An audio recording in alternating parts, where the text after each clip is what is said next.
like people's beliefs be turned into a stable power source for these machines.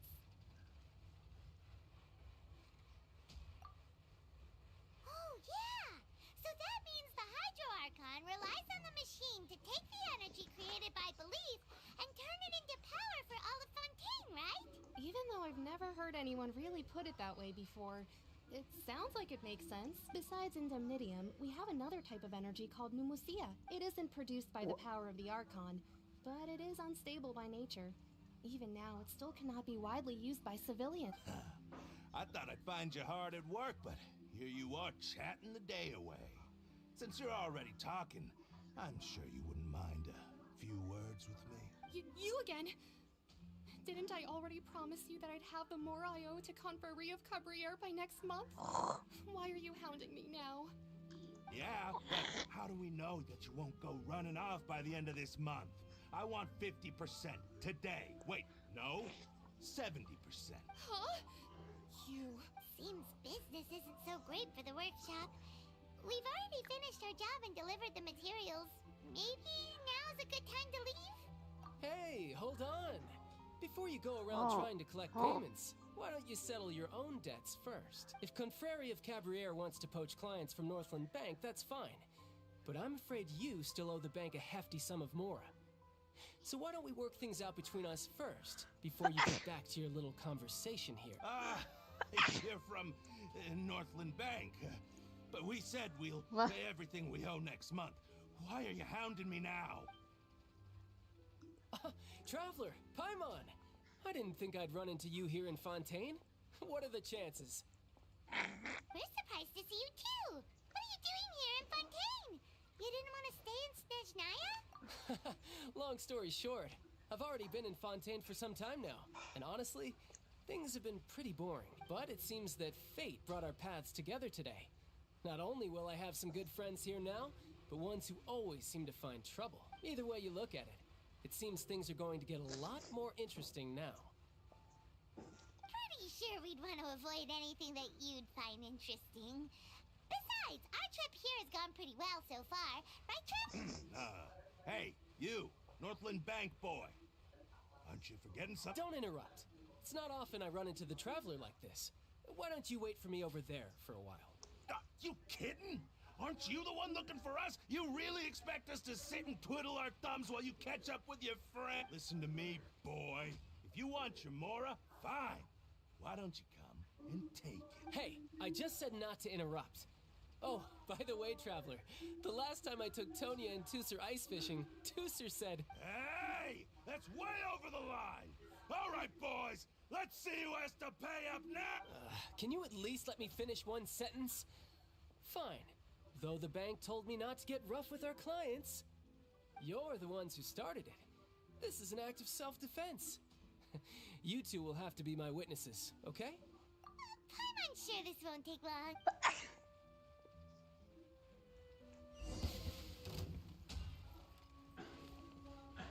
You can run, but you can't hide. Tidal wave.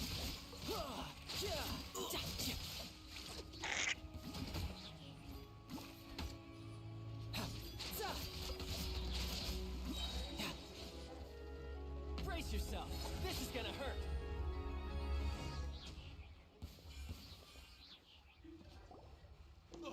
What's your deal, Brad? How are you so strong if you're just a staffer from Snezhnaya's Northland Bank? Wait, don't tell me you're... Oh, now you notice. It's a little late, don't you think? Just make sure you understand that you don't mess with Northland Bank.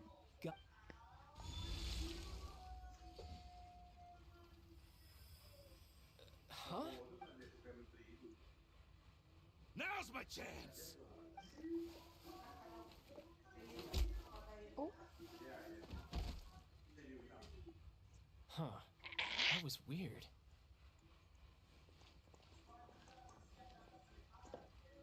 I'm not sure. It's as if I suddenly lost control of my hydro powers when I needed them.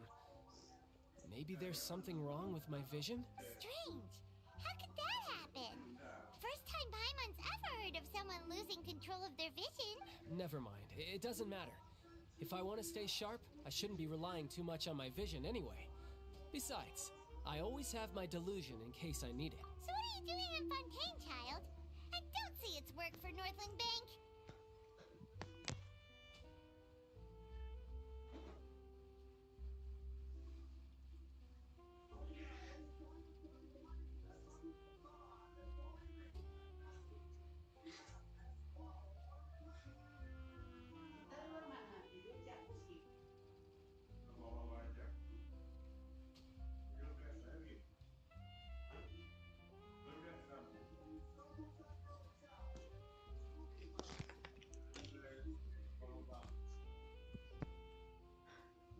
Well, I guess it's because I've been in a bad mood lately.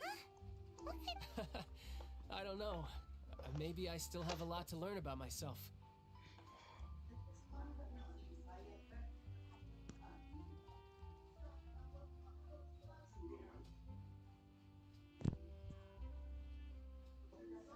But recently, there seems to be some sort of restless power stirring inside of me. And I don't know why, but every now and then I feel like I'm in a terrible mood. Maybe you losing control of your vision just now is connected with that.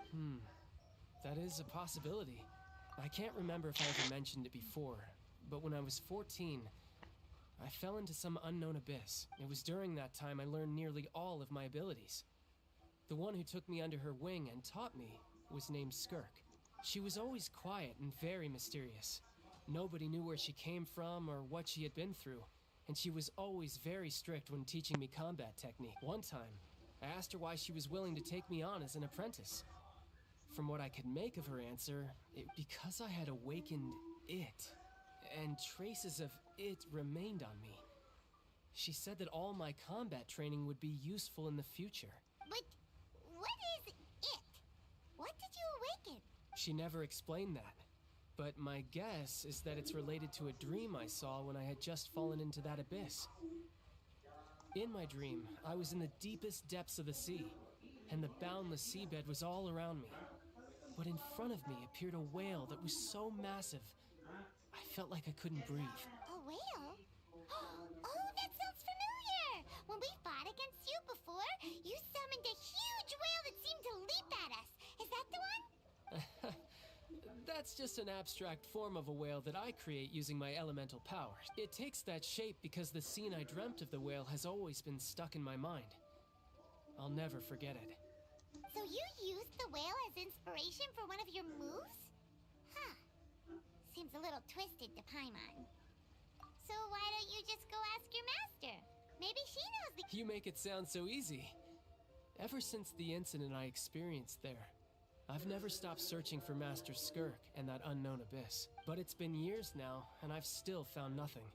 There isn't even a trace of the place where I remember falling into the abyss. Oh, it sounds like some kind of ghost. Yeah, I'm out of leads at this point, but there's nothing more I can do. It seems that strange encounters in this world tend to be elusive like that. Oh, seems the time really flies when I'm talking with you. I just remembered I have somewhere else I need to be, so I should get going. What? More work for the Northland? No, it's more of a personal appointment. Lately, I've been sparring with some of Fontaine's official champion duelists whenever I'm feeling bored. Official champion duelists? You mean it's their job to duel? Yep. In Fontaine, before a criminal goes to court, they're given one chance to defend their honor by requesting a duel with an official champion duelist. The champion duelists are all powerful fighters selected from among the nation's best. And the duel itself is a no-holds-barred fight with no specified stopping point. So engaging in such a duel is regarded as a symbol of defending your honor. If a criminal manages to win the duel, they'll be acquitted.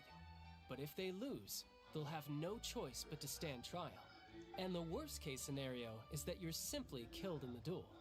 Though it's rumored that Fontaine has a death penalty, from what I can tell, no one has ever been officially sentenced to death. So really, the only people who opt to duel are those who have suffered a grave injustice in being accused, or those who greatly value their honor. Otherwise, why gamble with your life? So, do many people actually get out of their trials by winning the duel? Apparently, it's exceedingly rare for anyone to actually win. Fontaine probably enacted this system as a way to show that the nation respects the honor of its citizens. Besides, None of the champion duelists are to be trifled with, which is exactly why I was itching to face them as soon as I got to Fontaine. Apparently the one I'm meeting today, Clorinde, is the strongest of the champion duelists. I had been asking her for some time before she finally agreed to face me today. Well, that's child for ya. Paimon feels like we heard that name somewhere before. Clorinde. Huh. Oh, before I forget, I want you to have this. Huh? Your vision? You're seriously just giving it away? I'm just worried that it could become uncontrollable again. I'd be pretty upset if it got in the way of my duel, so I think I'll be better off without it for now. Besides, I just need you to hold on to it for a short while. I'll come retrieve it when I have... Paimon knows what you're up to. You just want an excuse to come talk to us again, don't... Whatever gave you that idea? I'll be in touch later. That sneaky guy. He said he's been feeling down lately, but he seemed the same as ever to Paimon. Well, since we don't have much to do for...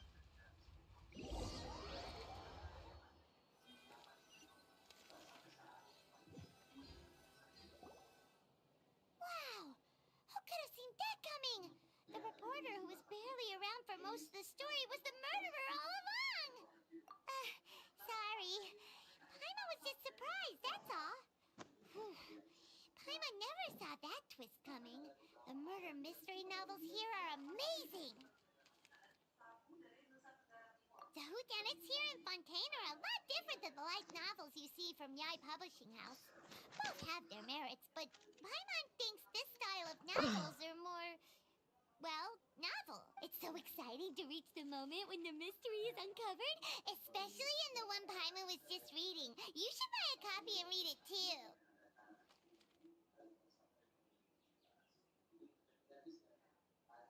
Oh, sorry about that.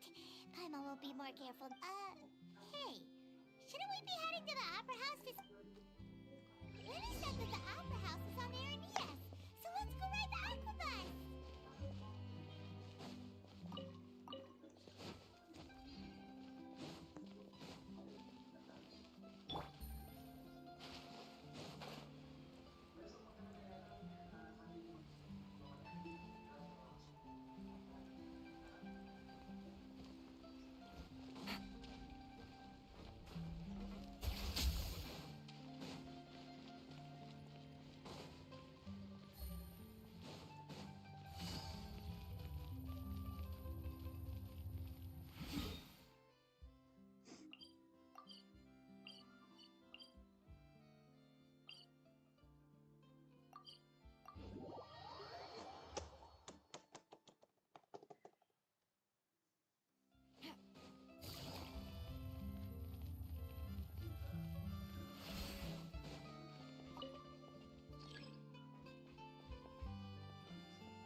Welcome to the Navia line.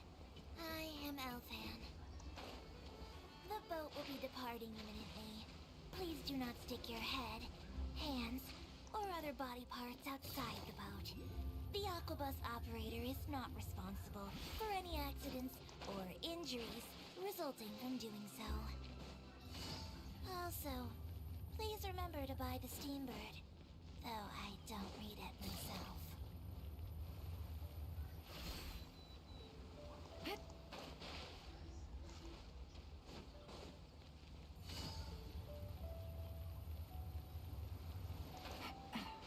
my.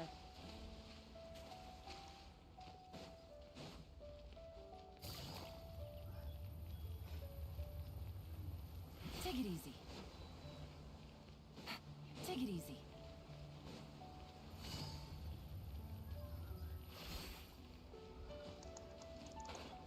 Oh.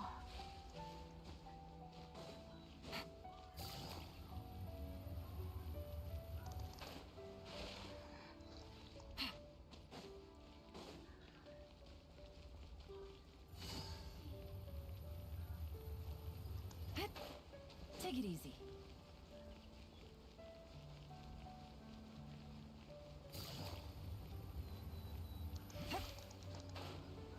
Ah, finally.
Quit following me.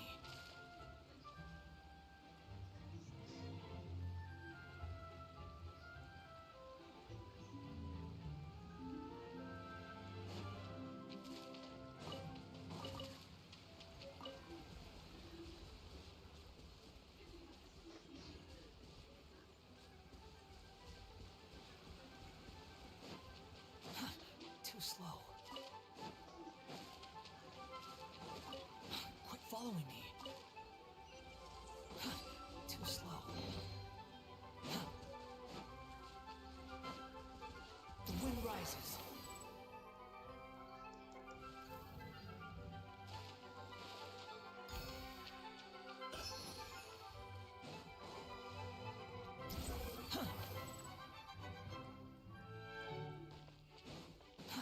Too slow. Squall and fury.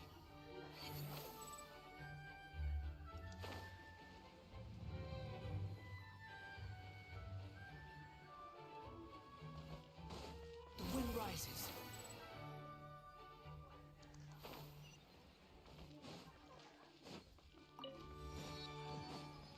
Squall and fury.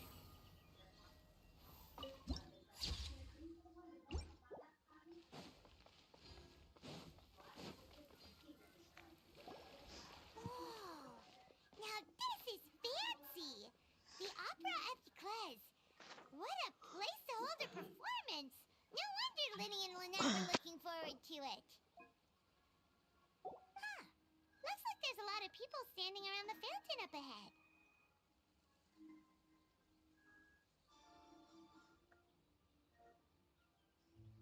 O Archon, please bless us with a bright and healthy child. We pray. I don't know why you always feel the need to ask so much. I'll be happy as long as our child is healthy and lives a peaceful life. I guess if they're our kid, then there's no doubt they'll turn out smart. Maybe this is one of the customs in Fontaine. Vache. What's wrong? Vache. Vache. No, Paimon didn't say anything. Welcome to the Fountain of Lucine. All the water flowing through Fontaine converges here. It's customary for newlyweds to come here and wish for children. Lynette, you scared Paimon. When did you get here? Lenny asked me to wait here for you, remember? Right. What do you mean? There are a lot of people here right now. Hey, you're not trying to scare Paimon, are you?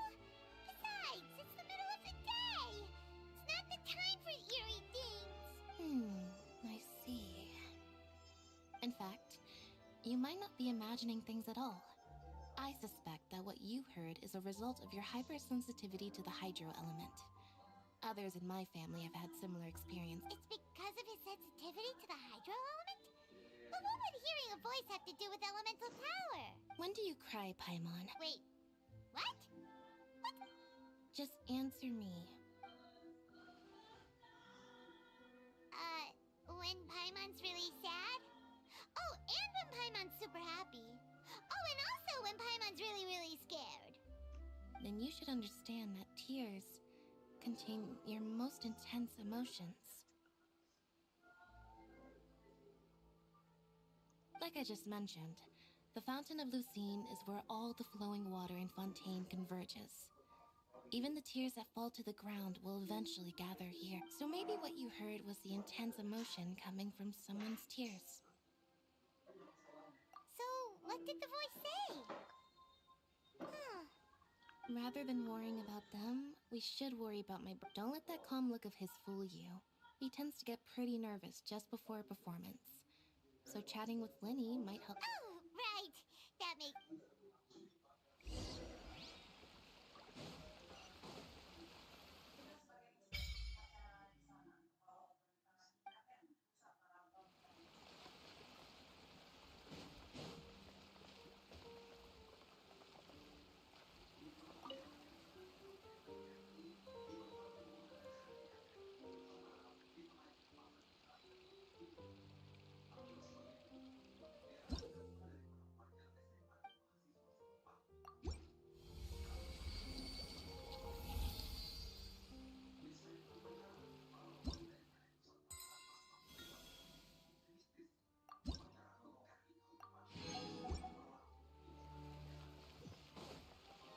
Magic, personally. The wind rises upon the gale.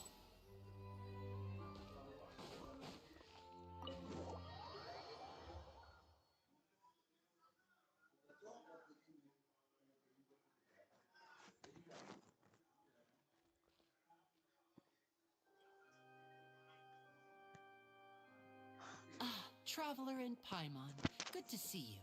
I knew you two would come. Are you kidding? We wouldn't miss it for the world. We've been looking forward to it. I can tell, judging by how early you've arrived. But you're actually right on time. The audience still hasn't started entering the venue yet, which means now is the perfect chance for us to take you to the best seats in the house. Wait just a moment. I'll fetch the tickets.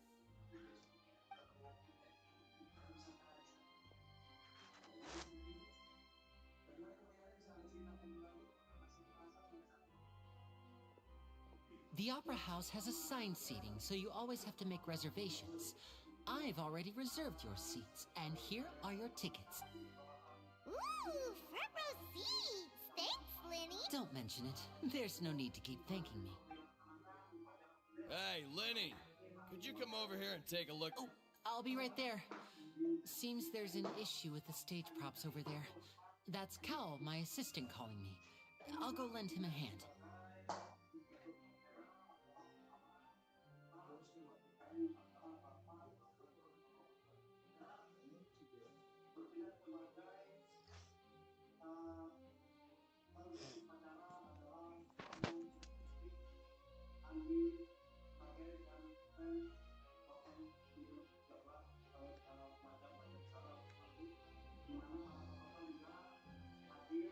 Yeah, we'll just go to our seats. You go ahead, Linny.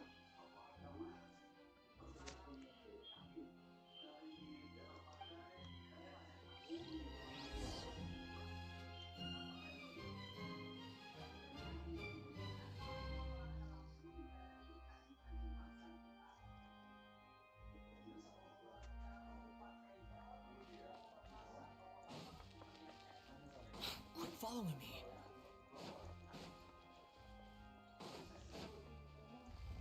Behold! Search for it!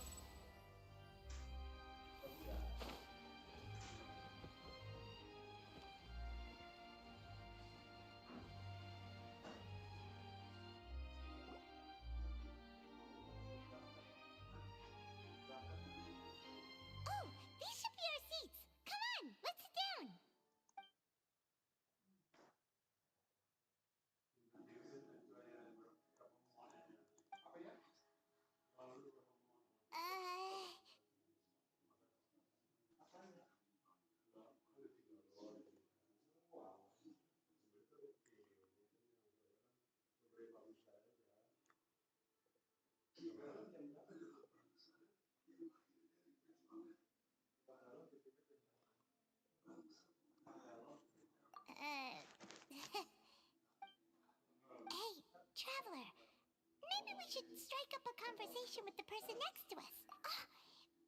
Excuse me, I did not realize you felt awkward. I am terribly sorry. I would be perfectly happy to chat with you if that is what you would like. Oh, so you heard all of that, did ya? Boy, you sure have good ears. Paimon thought she was keeping her voice down. Wait, that's not it. Paimon's sorry. Paimon's the one who was being rude, talking under her breath like that. A friend, you say? Well, if Mr. Linney would like to be my friend, I would be more than happy to reciprocate. Oh, so you're not friends with Linny then? Oh, this is getting more awkward by the second. Paimon nearly forgot to... Nice to meet you! Paimon is Paimon, and this is the Traveler. We just arrived... It is an honor to meet you two. I have heard of your deeds across Teyvat.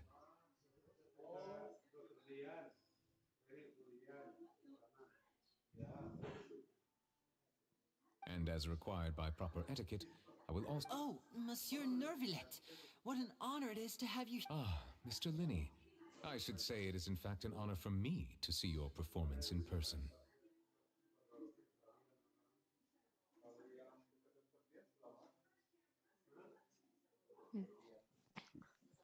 Wait, Nervillet? Could he be... I saw you all chatting just now, but it seems you still don't know who Monsieur Nervillet is. Allow me to introduce you to Fontaine's Chief Justice. That seat is always reserved for him. It wouldn't be too much to say that he's the symbol of justice and honesty here in Fontaine. Whoa! Sorry for... No offense taken. Being Chief Justice is merely what I do for work. Nearly every person has their usual reserved seat, so I'm not so special, really. And by the way, I should probably let you know, even though I would prefer not to, there's someone sitting up there in the VIP seats that has been striking a pose for quite a while now. I believe she is trying to give you a most elegant and impressive first impression. So I think you should take notice of her sooner rather than later. Otherwise, she may become flustered. Huh? Oh, it's Farina, the Hydro Archon. Huh. She sure has a smug and satisfied look on her face. Guess she has no idea that you saw right through her act. Very good. That is for the best. No need to pay her any more attention. We may now enjoy the show. Huh? So is this what things are like between the Chief Justice and the Hydro Archon? All right, please wait just a moment longer. I've pretty much finished my preparations, and the performance will start as soon as the audience has made their way to their seats. Yay! The show's finally about to start! Paimon can hardly wait! Paimon's never seen a real live magic show before!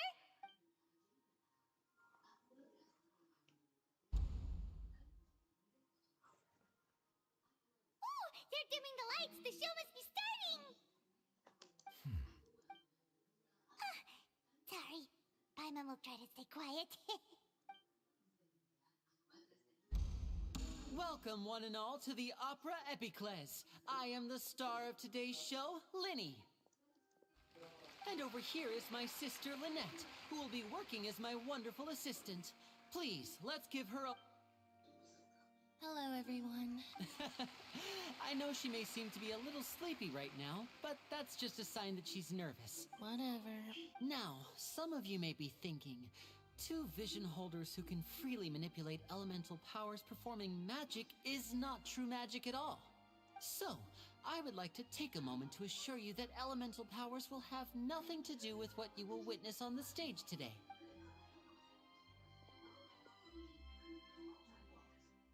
Both Lynette and myself have removed our visions for the show. That way, even the gods won't be able to help us. Oh, good point. That's what makes the show real magic. Now, without further ado, let the show begin. Lynette will now exit the stage to make some preparations. I know you might miss her, but don't worry. She'll be coming right back on stage momentarily. Perhaps in an unexpected way. I'm sure she'll be stealing the spotlight soon enough. Oh, and before I forget, there's one more thing I should say. You never know what can happen in the blink of an eye. A magician's greatest skill is making things disappear or appear. The possibilities are endless.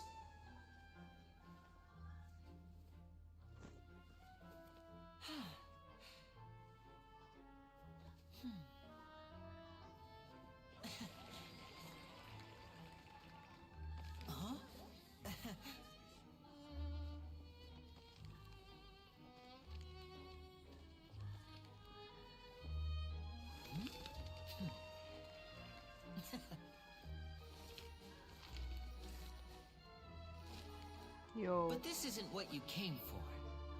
These little tricks, you've seen them all before. So it's time for something truly extraordinary, don't you think? This one's a little tricky.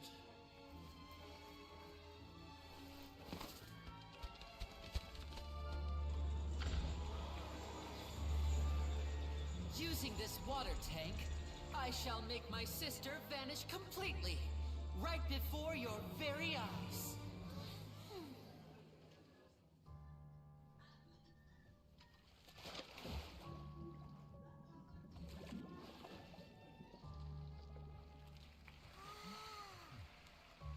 It's actually quite simple. She'll just turn into air bubbles and float right out of the top.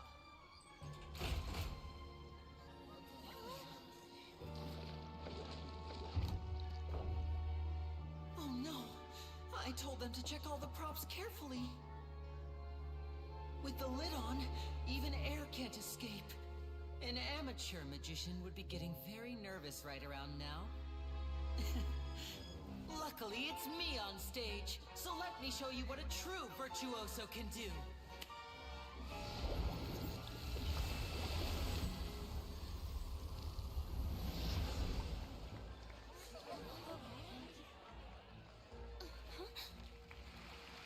Lynette, are you still there? Don't go too far. We don't want to use up all our magic. Hi, I'm back. Uh-huh.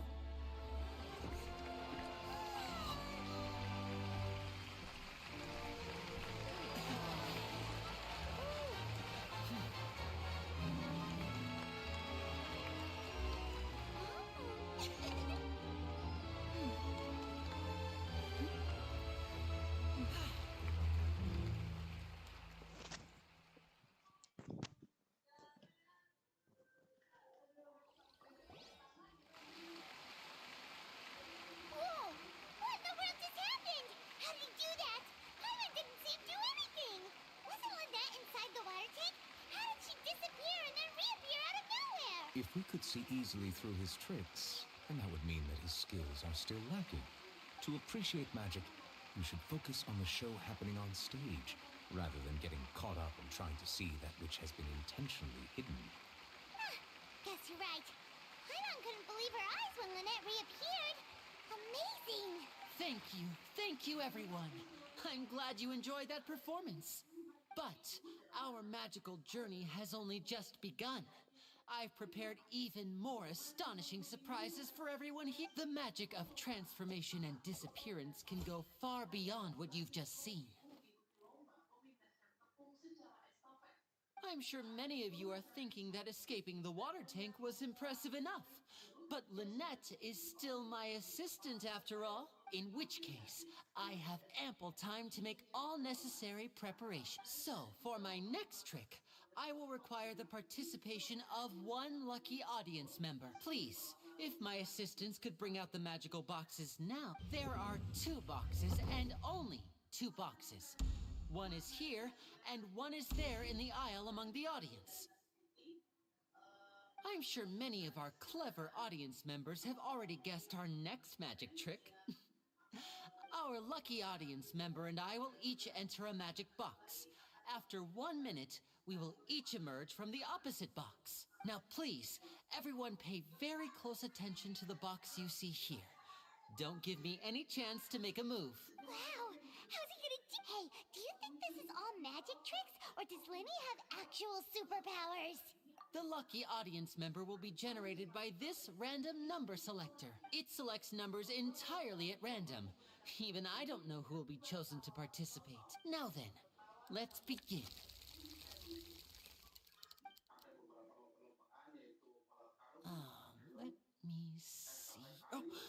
07C3, congratulations! You now have the chance to experience magic firsthand for an entire minute. Please, come forward. My assistant will take you beside the magic box.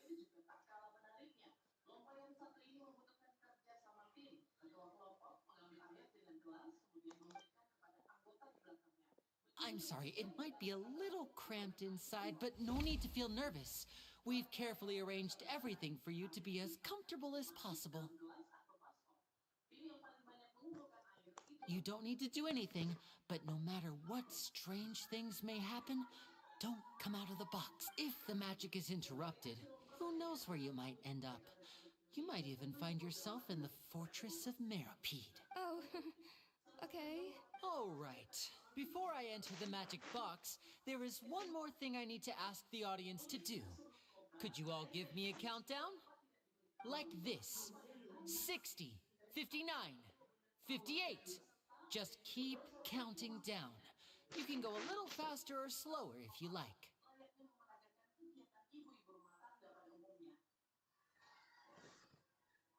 I won't be able to see anything in the pitch black box, so I'll be relying on your voices to know when time is up. Oh, and no tricks now. If you quickly count from 60 in just 30 seconds, then I'll be in a tough spot. Ooh, Paimon kinda wants to count faster after hearing him say that. No, that won't do. I can see it in your eyes. You still can't be trusted. Let's practice together. Come on, repeat after me. 60, 59, 58. 60, 59, 58. That's right, perfect. Keep it going. All right, I'll see you all on the other side once you've finished counting. 54, 53, 52. Why aren't you counting, Nervalet? I am counting in my head. I think things are exciting enough in here as it is. Merely a consequence of my identity and personality. Do not worry about me. Just enjoy the show. Oh, all right. You look so serious that Paimon thought you might be feeling uncomfortable or something. 40, 39, 38. Mr. Linney, are you all right in there? Is everything ready? Yes, I'm fine. I'm just double-checking the direction of the magic. It would be a disaster if we get sent to the wrong places. For example, midair right above the audience. Even though he's saying that, Lenny doesn't seem nervous at all.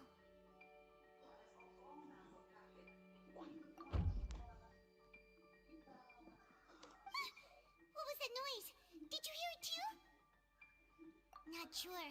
Anyway, it doesn't... 25! 24! 23! What's wrong, Mr. Linney?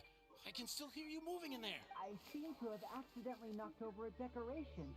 I'm trying to fix it, but it's pitch black in here. I can't tell left from right. Never mind the decorations. There's no time for that. The show is what's important. No, that's unacceptable. I want my show to be perfect. Don't worry, we still have 20 seconds. Hear them counting? 19! 18! 17! It seems things aren't quite going as planned. It feels like you're all starting to count faster, but that's all right. I know it can be tiring to do such a long countdown. 10 seconds and change is still plenty of time. 10! Almost there now. 8! Swapping two people is harder work than you might think. Even a master magician like me can't guarantee I'll get it right the first time. Hey, wait! Is this the back one? I can't tell. They both look the same inside. Huh? No, that's not it. I'll try again. 7! Hey, slow down! Honestly! 5! 4! 3! Whoops! That doesn't count! 0!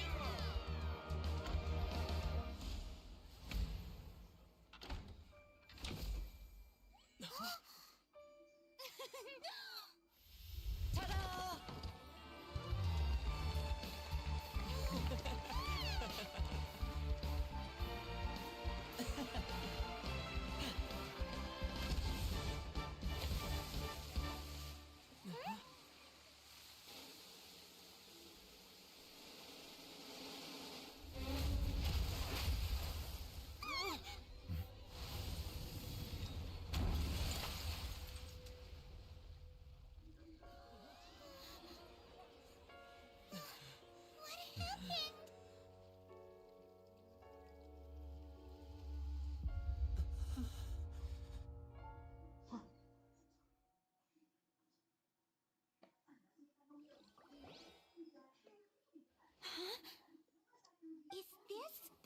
show. Mr. Lenny, you're going to use magic to fix the stage. What happened? Oh no. Maybe this isn't part of the show. The girl was still in. This performance is over. Medical staff with me. Guards, secure the scene and detain all the performers. Seal the exits. No one is allowed in or out at this... Yes, that's right. If this was just an accident, then we must investigate the cause. But if this was all part of some scheme, then those accountable will not escape the judgment of the God of Justice. No need to be alarmed, you two. We'll get to the bottom of...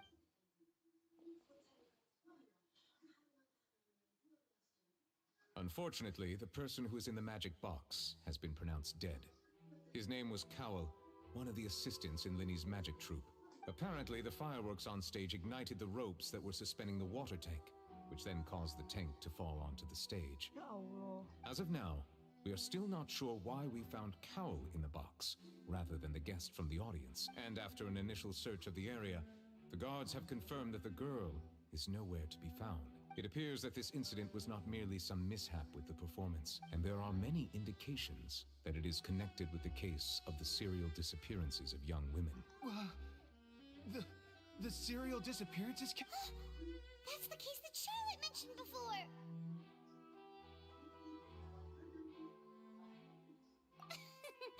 I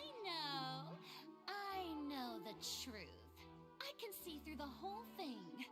Really, using such a shallow and obvious mystery as his finale. Did he really underestimate us that bad? I say that our powerful magician, Mr. Linny, is now the prime suspect for the serial disappearances case. Huh? Why me? This whole thing was an accident. No, this all occurred during your magic show, did it not? The missing girl disappeared after being chosen, did she not? The deceased is one of your assistants, is he not? Now that I think about it, that whole speech about magicians making things disappear was nothing more than a provocation, a bald-faced challenge. That can't be right. How can Linny do this? He was in the box on the stage the entire time. We can even hear his voice. Besides, before the show, he told us that he would like to catch the criminal behind the disappearances. He couldn't possibly mean catching himself. Save discussion for a later time, please.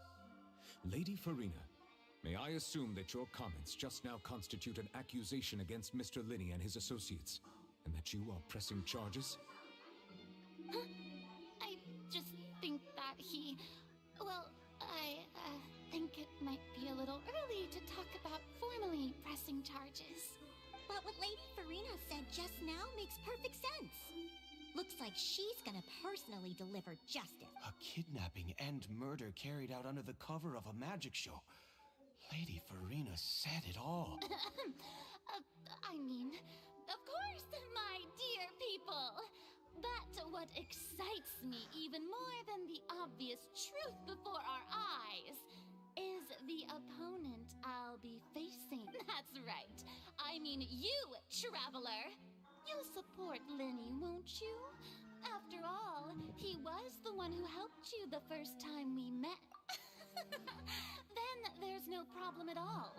You know, the Traveler and I already had a duel the first time we met. But with Linny's help, our little duel ended in a draw. But draws really are the most boring possible outcome. So, no more draws. Between the two of us, there must be a clear winner and loser. And what better place to hold such a riveting showdown and decide the true victor than here, on the grandest of stages, the Opera Epiclese. It wasn't a draw. She obviously lost last time. I understand. Charges have now been pressed, and as such, a trial is in order. Well, Traveler, seems Lady Farina has set you in her sights. But putting her dramatic rhetoric aside for a moment, I would like to ask, are you willing to act as Mr. Linny's attorney and defend him in this case? Very well. The trial will be held a day from now in the Opera House. Both sides may investigate the scene to build their cases and search for the truth. Linny and his troop are all potential suspects and shall remain within the Opera House. The audience may begin to leave in an orderly fashion once they have been cleared by the guards. A day isn't that long. Let's see what kind of case this big shot outlander can build in such a short amount of time. I'm...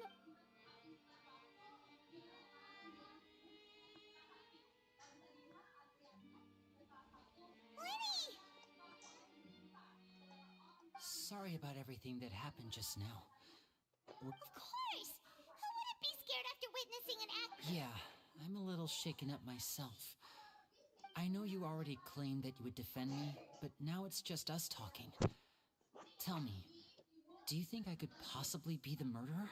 I understand. Even I'm not sure what happened, so I can only imagine how difficult it is for you to grasp the situation. I'm sure everyone sees me as the biggest suspect at this point. But if you ask me, the whole thing is mysteries layered upon mysteries, such that all that's left is confusion. I don't know whether what happened there on the stage was purely an accident or not, and I don't know why poor Cal was in the box. As for how that girl chosen from the audience could suddenly disappear, I'm afraid I don't have any answers either. If someone tampered with my performance, then we need to figure out what they did. Even a skilled and knowledgeable magician like myself couldn't pull all that off in just 1 minute. Which is precisely why we need to investigate.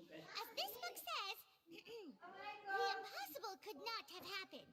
Whatever happened must have been that which is possible. Paimon bought them when we were reading at the bookshop in the city earlier. Pretty cool, huh? Don't worry, Paimon used her own savings to buy them. It wasn't from our travel funds. I think they look cute on you, Paimon. You have good taste, Lynette. That's the right attitude. Feeling depressed isn't going to help me now. I need to get back to my normal self. But with the guards watching our every move, it's going to be especially difficult for Lynette and I to prove our own innocence. Good thing you agreed to be our attorneys. Thanks for that. We'll be counting on you.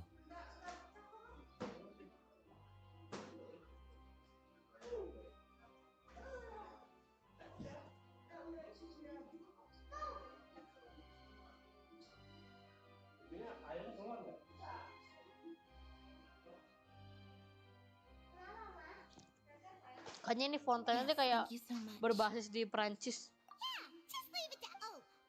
since we're going to start investigating, Paimon has a question first. Where did Lynette go during the performance? Oh, well, I'm afraid that would involve some of our essential trade secrets as magicians. The secrets behind our magic are past saving, Linny. I suppose you're right. The truth behind our tricks is going to be important evidence that will be weighted during the trial. 'Tis truly a pity. As a magician, our magic show is a work of art. We've poured countless hours and spared no effort in perfecting it. But if revealing our secrets will help you uncover the truth, we should go somewhere else if we're... All right, let's go have a look while the investigation team's...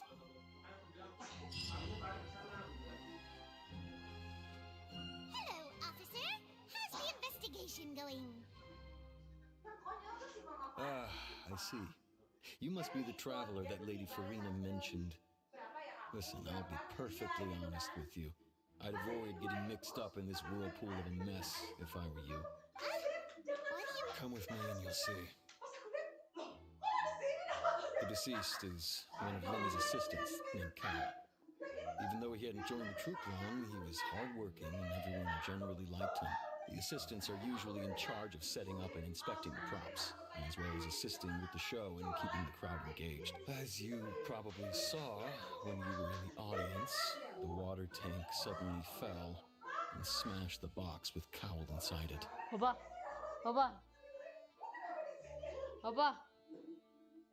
Akhirnya Genshin membunuh seseorang. Genshin membunuh seseorang. Kaul namanya. This is the real mystery. Kayak We've NPC already gitu tapi searched the bukan scene playable and were karakter. unable to find any traces of the girl. However, if you look carefully, the box was positioned directly under the water tank. The ropes holding the tank were then burned by the pyrotechnics on stage, causing them to snap. All these factors lining up so perfectly makes it hard to see this as a mere accident. If anything, the more logical explanation is that the whole incident was intentionally planned, and Linny is the most likely person to have access to all these areas. But he doesn't have a motive. Are you both good friends? Well, you can't say we're good friends, but we've known each other for a little while. So in just a short time, he was not only able to win your trust, but even convince you to act as his attorneys. I know there's no such thing as magic. The real trick of a magician is holding the audience in the palm of their hand. I've seen a lot of cases, and I can tell you that people are the least reliable kind of evidence. Sorry, I tend to be pretty straightforward. Just know that I'm warning you for your own good. Anyway, you may investigate the scene of the crime yourselves if you're curious. Who knows, maybe you'll be able to come up with some new evidence.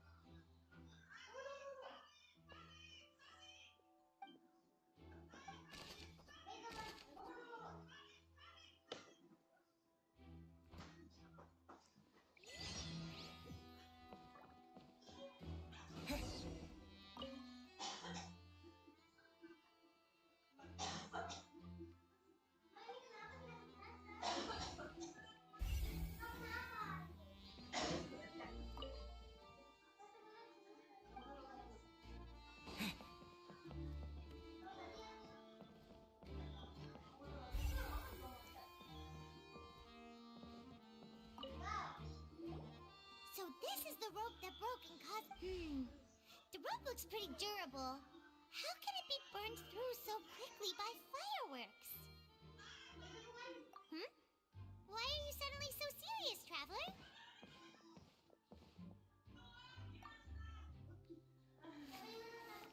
Whoa. Look! This bit is made from different material. Most of it was burned away, but there's still a little bit of it left. So if a rope meant to hold something was made with that kind of material in it, wait, Paimon should write all this...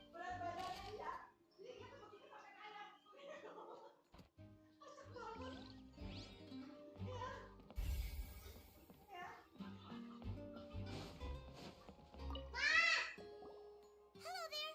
What are you... Oh, this location has also been cordoned off because the Magic Troop members are currently considered prime suspects. The investigation team is still collecting evidence.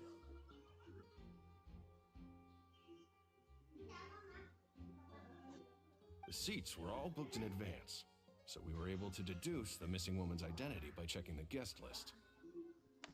Sure, it's not like this is confidential information. We will publish it later anyway when we petition the public. Her name is Halsey. She's a painter from Fontaine who's made a bit of a name for herself. Apparently, she wasn't a regular at the Opera House, but she'd been feeling some pressure with her work lately, which made her decide to come see the magic show. The Magic Troop members all claim not to know her. We have looked into her social connections. It seems that she has no personal grievances or conflicts of interest with the suspects. Simply put, she wasn't related to the Magic Troop at all, which matches the features of the previous serial disappearances. Were the victims of previous cases also chosen at random? That's how it seems to us, in any case. Apart from the fact that they were all young women of around the same age range, there really weren't any other connections between them.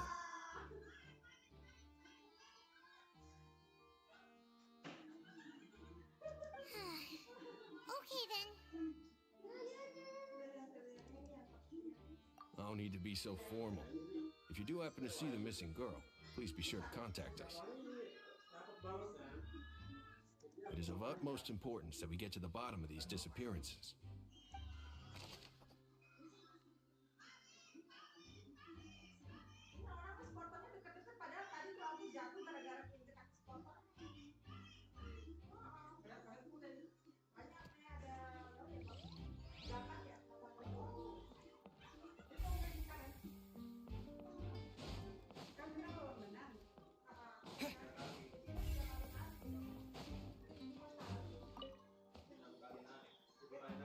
The investigation team has some new findings. Turns out there's an issue with... See, told you. What if the machine picked some big guy's seat? You think the murderer would have still made his move then? Sorry to interrupt, but we're helping Linny and Lynette with their side of the investigation. You're trying to help them? Linny used the machine to pick a random member of the audience during his performance, right? The lucky girl that, well, we thought there might be a serious problem with the machine. It turns out that the seat number it picked wasn't random at all. The machine picks that same number every time. I'm sure you already know that you have to make a reservation in advance to get a seat, regardless of whether it's a trial or some performance. In other words, Lily knew who would be sitting where from the very beginning. That much checks out. Linny reserved our seats for us too. But you see why I was saying it'd be tough to make a case for Linny. Even though it's bad for Linny's case, Paimon had better write it down.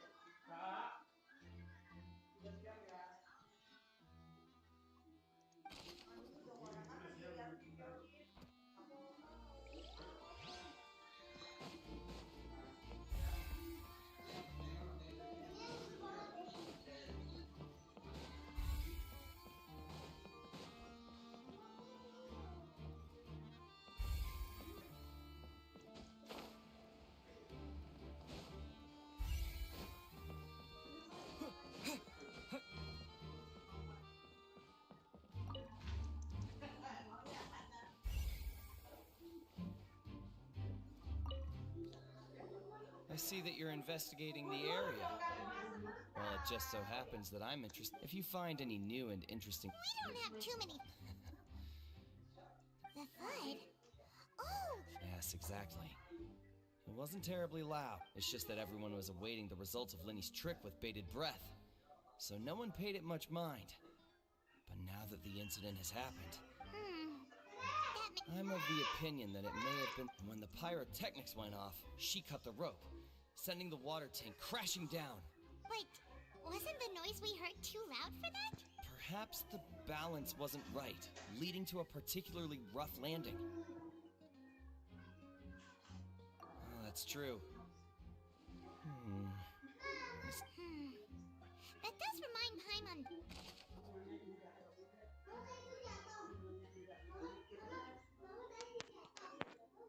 Oh itu ya.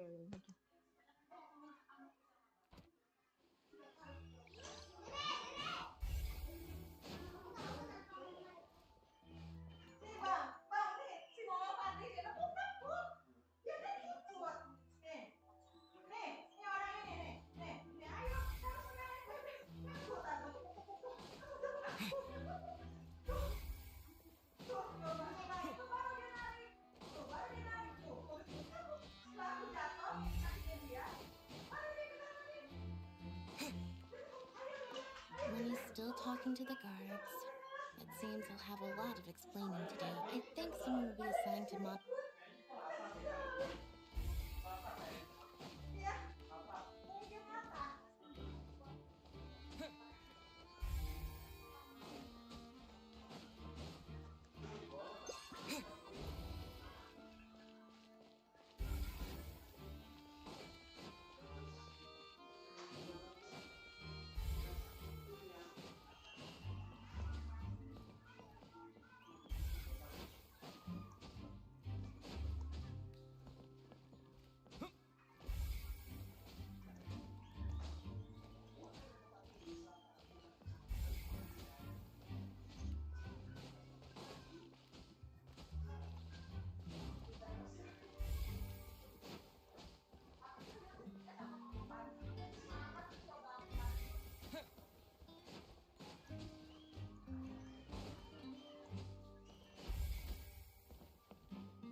of you. Huh? You mean us? That's right. If I'm not mistaken, you're also among those who wish to cut down the thorns and pursue the truth. No? Well, you're right on the more about that one, but who are you?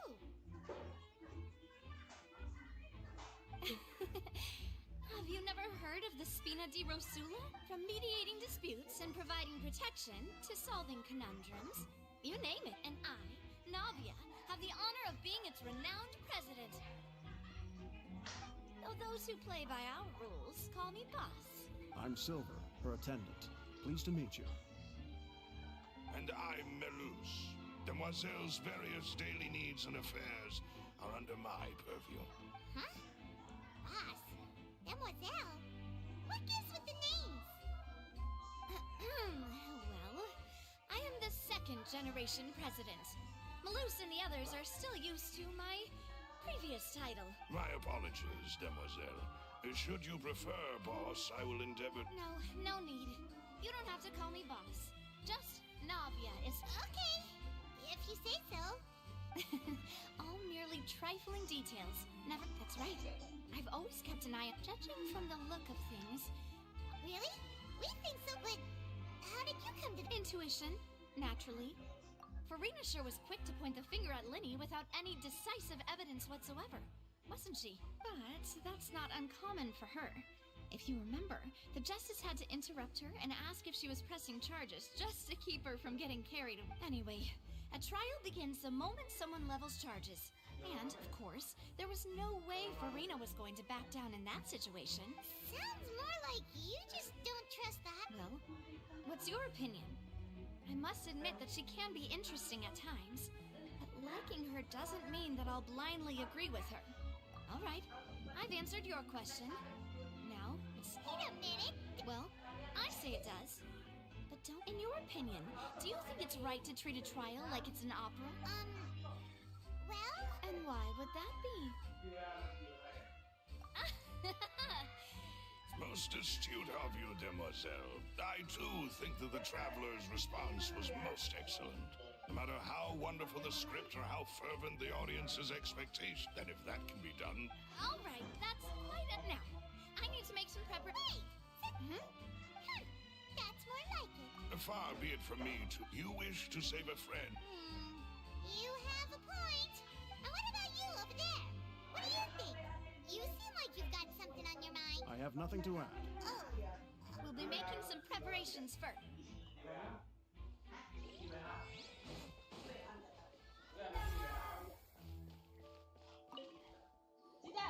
Sorry, but no one can freely enter or exit the option. No, we're not leaving. We're representing Winnie and Lynette as attorneys, so we're investigating the case. Huh? Were you always guarding this entrance? Yes. After the Chief Justice gave the order, everyone coming in or out must undergo a... So, the missing girl couldn't have left from here. At least, not from that point on. I doubt there was much opportunity then, either. How can you be so sure? Well, because I was in charge of security near the entrance and I couldn't see Linny's performance from here, which was quite a shame. Just my luck, but still, I did not abandon my post. And I stayed put no matter how loud the applause was. If someone had so much as even approached the door, I would have noticed it, let alone if they had tried to leave. We Melusines are good at that sort of thing, you know. So, it's safe to say the girl couldn't have left through here. All right, thank you for your help.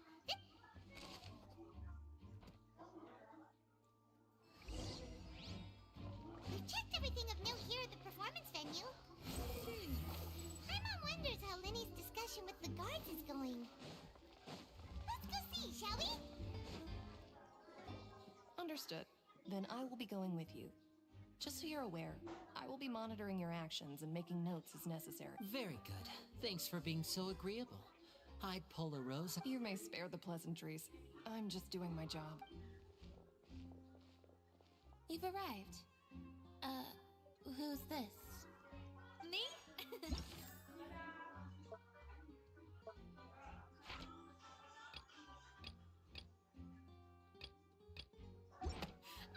Morgana di Rosula's guardian angel. If you... Sorry, I got... And these are my companions. Would you mind... Fine by me.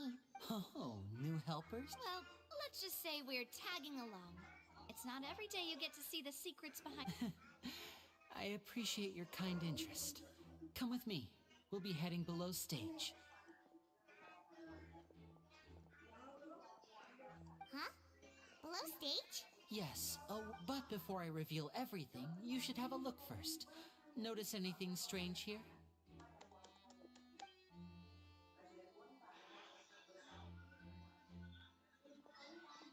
I'm not trying to be dramatic, remembering the details of a... Huh. Weren't there balloons and other decorations? Ah, good eye. That said, you're still far from discovering the answer. The back? Very good indeed. The back of this door was patterned. Those patterns are now gone, replaced by a smooth wooden board. So, if you put 2 and 2 together, what do you get? Exactly. Oh, so there was a passageway under the magic box! I knew you'd figure out most of the 2 magic boxes are positioned right above the 2 entrances of the tunnel. Oh. See this flatbed trolley? The box with the lucky audience member in it would be shuttled over to the other side using the trolley. This trolley can raise and lower and even rotate, ensuring that the box will face in the right direction. I see. So that's the purpose of the box inside another box. Precisely. The inner box would descend after the audience member was put inside and be moved along the trolley, all while the outer box would remain on stage as if nothing had ever changed. So that's how you did it! Once the box was lowered, the trolley would store some energy through this device here, with which it would complete the rest of the steps. The audience member would only be able to feel some slight movements in the dark, and by the time she walked out, she would already be back on stage. Right! You were talking that whole time, and you even came out for a moment near the end! Ah, yes. A phonograph operated by Lynette was used to achieve that effect. My assistant and I had already scripted our conversation beforehand.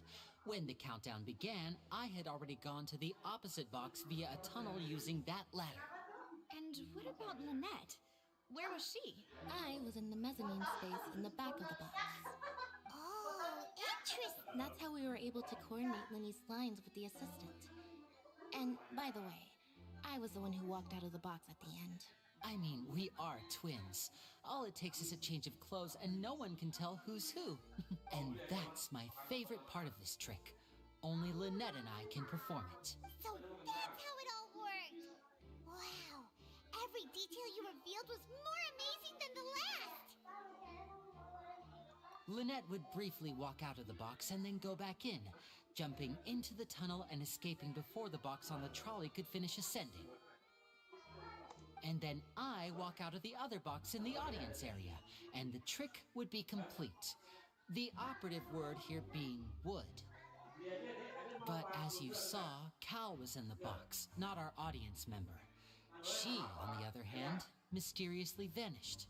We really don't know how that... If not for that interlude, this would have been an astonishing trick. I probably never would have figured out how you pulled it off. And yet, to think that someone was able to use this magic trick to commit a crime. Could we have a look around? I think we can come up with some more leads. This is the scene of the crime, so Linny and Lynette are not permitted to stay here. I'll escort them back up. Yes, of course. No need to be so strict now. I won't disappear into thin air, you know. Thanks, everyone.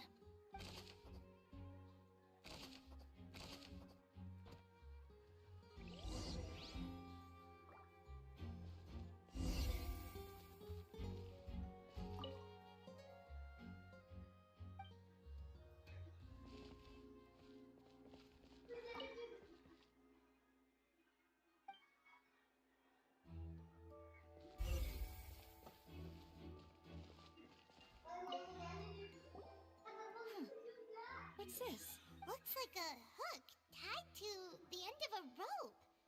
Huh? There's all kinds of odds and ends here. Perhaps it was a prop for a different trick. But why would it have been left here? Whatever it is,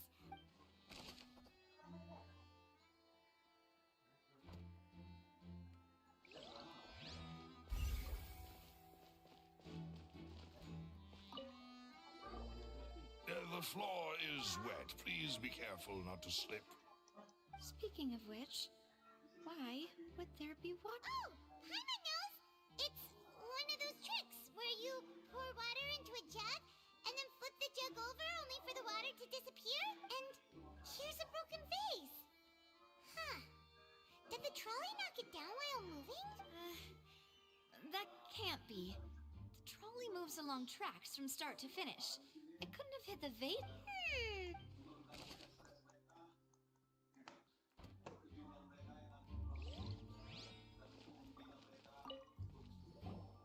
Oh, these are the clothes that the lady chosen from the audience was wearing, right? Her clothes are here, but she's nowhere to be found. Right. And do you really need to do that if you're kidnapping them? Ugh, this is so confusing. Paimon doesn't want to be a detective anymore.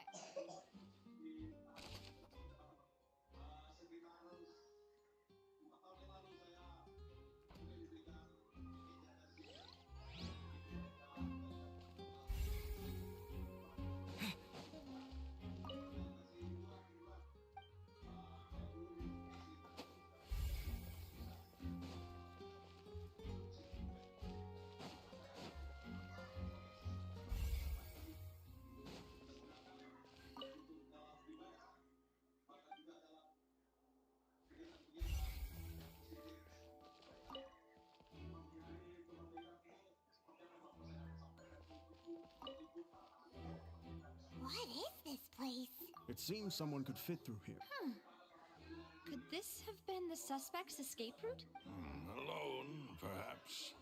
But if they had to pull another person with them, the space would be too narrow. But there are no other ways in or out of here. Oh, you're right. Let Paimon right.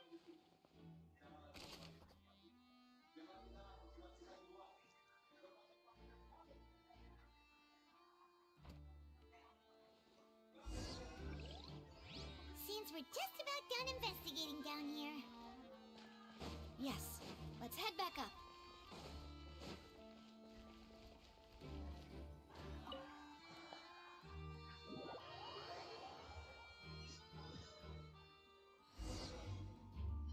Well, we've ascertained the state of the crime scene.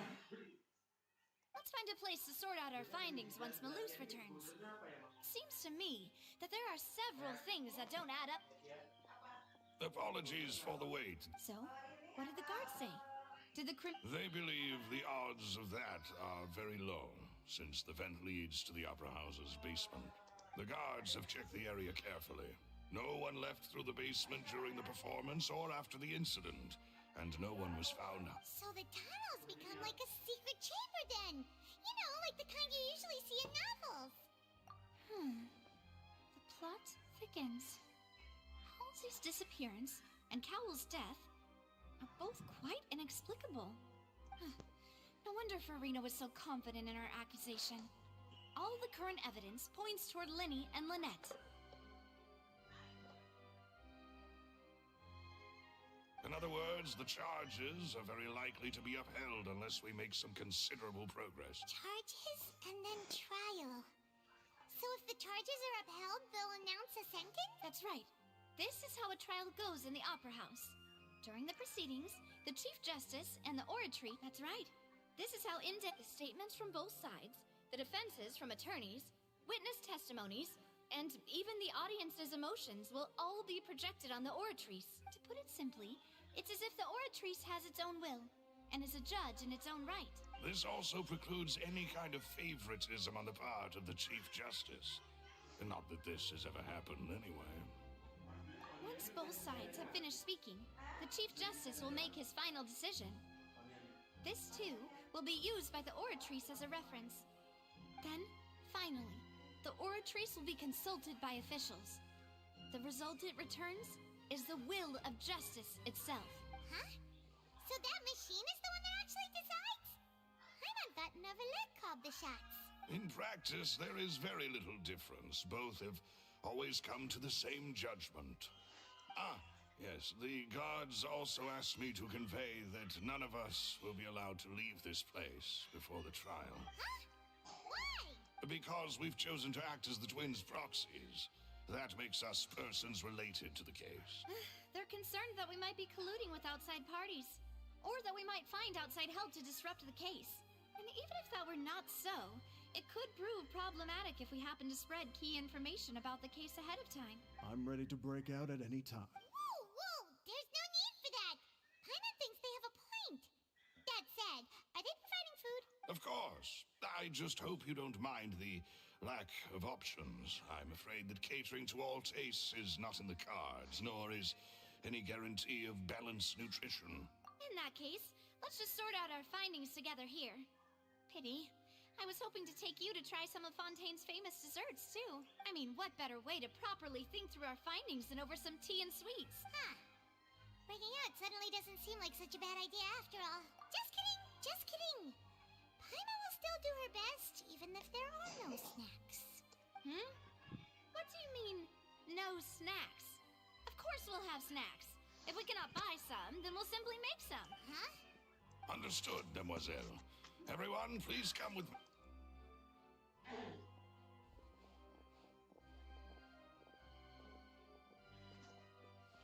Wait, you're carrying a portable stove with you? Yes, I must be prepared to meet the Demoiselle's baking needs whenever the fancy strikes her. I have eggs, sugar, and almonds at the ready. Good work, you two. Then I'll get to it. Please sit tight for a moment. You'll get to taste my awesome snacks soon enough. These three are quite the interesting group.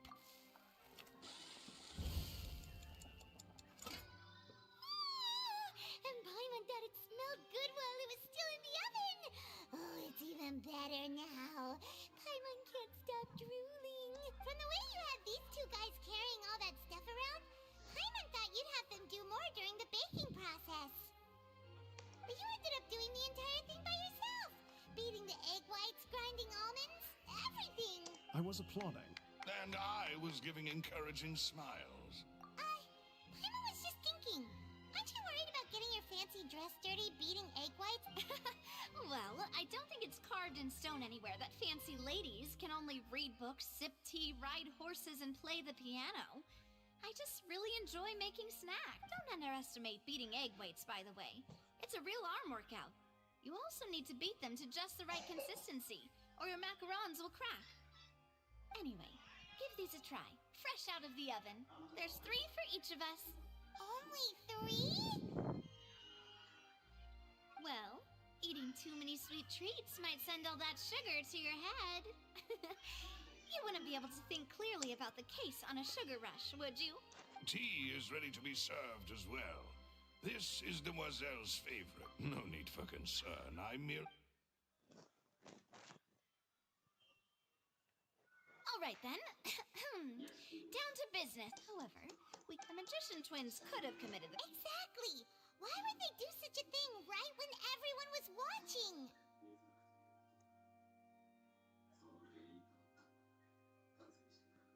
The flower vase and the thud we heard during the performance could indicate some altercation between Halsey and the criminal in the tunnel, resulting in the shattering of the vase, the discarding of her clothes, and her abduction. Perhaps the criminal thought that since she was chosen from the crowd, she would be too easy to identify if she was still wearing the... Paimon thinks that makes sense, but the real trouble is... True. None of the clues we got.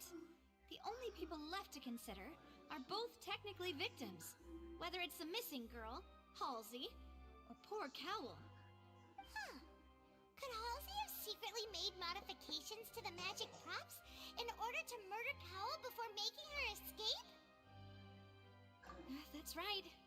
And even if she had tampered with the setup, she would need to understand the entire trick to pull it off. Nor does she have any motive. The guard said that she has never had any dealings with the Magic Troop's members. Were we not thorough enough in our search? From the sound of things, this is turning into an impossible case. Your macarons are amazing, though, Navia. They smell... They are my specialty, after all. And I see you've already had 5 of them. What?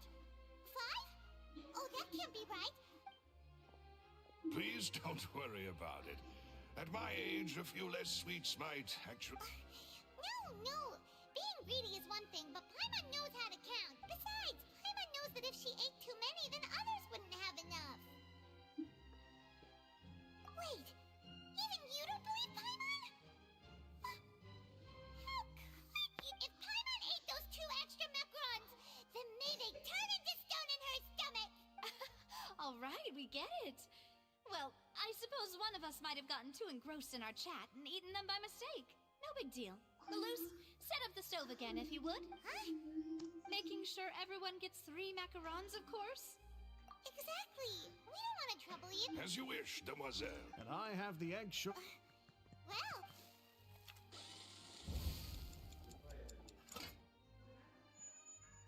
Well, that's it for snack time. I'm going to have another look around the area. I don't know what we're looking for yet, but we've still got some time. As attorneys, I suggest the 2 of you think the case over again. It would be awkward if you got all tongue-tied on stage during the trial. All right, thanks for your help, and for the... It was nothing. A small task for the Spina di Rosula. Silver, Malus, it's time to go. I'll be back if I find anything.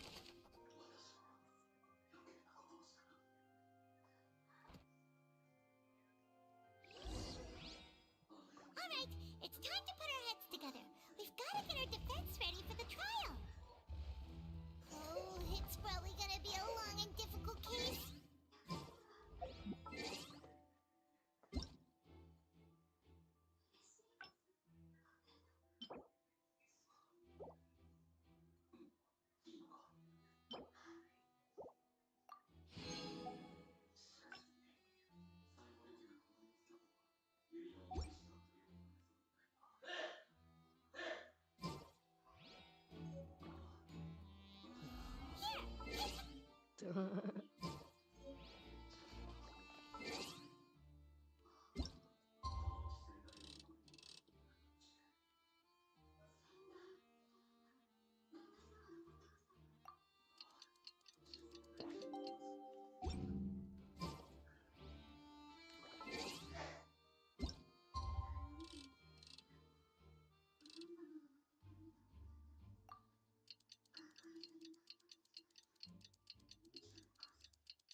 Impossible things don't just happen.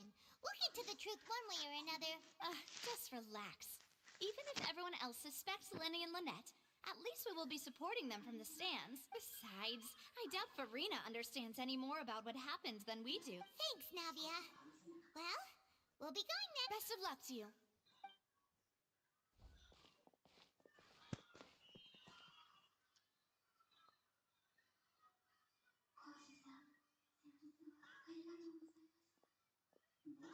Ah, finally, you're back. Well, how did your investigation go? To be honest, you might be No. We're already very grateful that you were willing to help. Well, now, don't you all look disappointed? Don't tell that was to be expected, of course. But don't let that stop you. I shall be terribly disappointed should you, my most anticipated foe, concede so easily. Since both parties are present, I declare that the trial regarding the magic show incident is now in session. Firstly, in order for the audience to understand the causes and results of the incident, could we please have Mr. Linney explain the trick? Yes, of course. I will explain while Lynette demonstrates on stage. All the necessary items have been prepared. Thank you, Mr. Linney. In that case, I take your statement to be that you ran to and remained hidden within the magic box in the audience stands once the trick began, and thus could not have committed the crime. Is this correct? Yes, that's correct, Your Honor. In that case, I call upon the prosecution. Lady Farina, do you wish to refute his statement in any way? Why, of course I do. Allow me leave to take the first shot and break this case wide open. Mr. Lenny is clearly lying. There is no way you could have been in the box the whole time if you were to abduct Halsey and murder Cowell. In fact, I'd say you were hardly in that tunnel at all. That is simply your hypothesis based on the presumption that I'm guilty. Oh, is that so? And if I may ask, what did you hear while you were inside your box? The roaring countdown of the crowd, of course. That's how I kept track of the time and built anticipation for the finale. And you didn't hear anything else at all? Nothing that might leave an impression of any... No, nothing. I see. But when the count reached 30 seconds or so, there was a thud. One so loud that I believe practically everyone heard it. Huh? Hey, hang on. Yeah, I'm sure he could have heard a noise that loud. I was right by the box and I definitely heard the thud. Look at those scales. Could those mean... Well then, of course, I have armed myself to do far more than smash your alibi. Confidence cannot go unfounded, and my foundations are rock. Tell me, aren't you and Lynette actually from the House of the Hearth? The House of the Hearth? No wonder they did something like this. So the serial disappearances were the Fatsui's doing. Now it all makes sense. I've got a feeling that what happened on stage probably wasn't just an accident. That's irrelevant. Our identities have nothing to do with what happened. Indeed. Then perhaps you could tell us everything that happened during that 1 minute.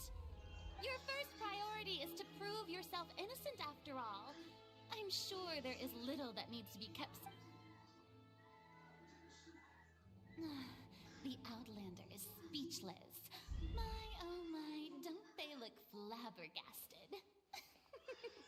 Now comes the infighting and discord, I suppose. This was almost too easy. Good thing I made all those preparations. Seems the all-nighter I pulled last night is really paying off. Hey, Lenny. Order! Order! Mr. Linney, allow me to re-establish the facts. Lady Farina had first, when the thud was heard in the Opera House, you were neither in the box nor the tunnel. Second, you and Ms. Lynette are both members of the House of the Hearth. Are these claims true?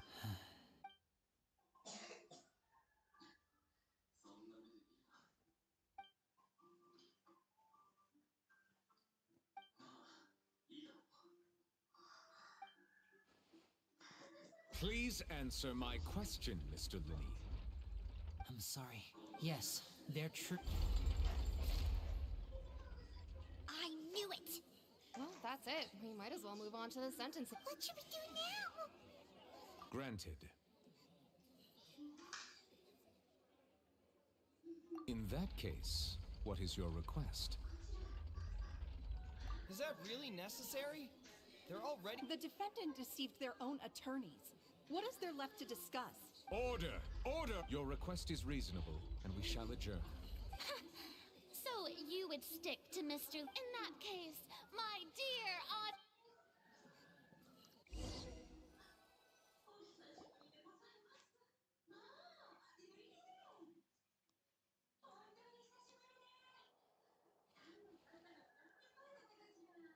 Well, this is awkward. I didn't think the Hydro Archon would dig all that up. I'm sorry, Travel. Yeah, sorry. Paimon doesn't know where to start. We trusted you two. We based our entire reasoning on the assumption that you weren't bad guys. Not to set the wrong tone or anything, but Paimon's really mad. I'm very sorry. I know you're angry, and reasonably so, but please, let me explain. I know you've clashed with the Fatui several times before. I wouldn't be surprised if just hearing the word is enough to make you upset. But our organization is very, very large, and the Harbingers have very different personalities and goals. Right now, we want to save people.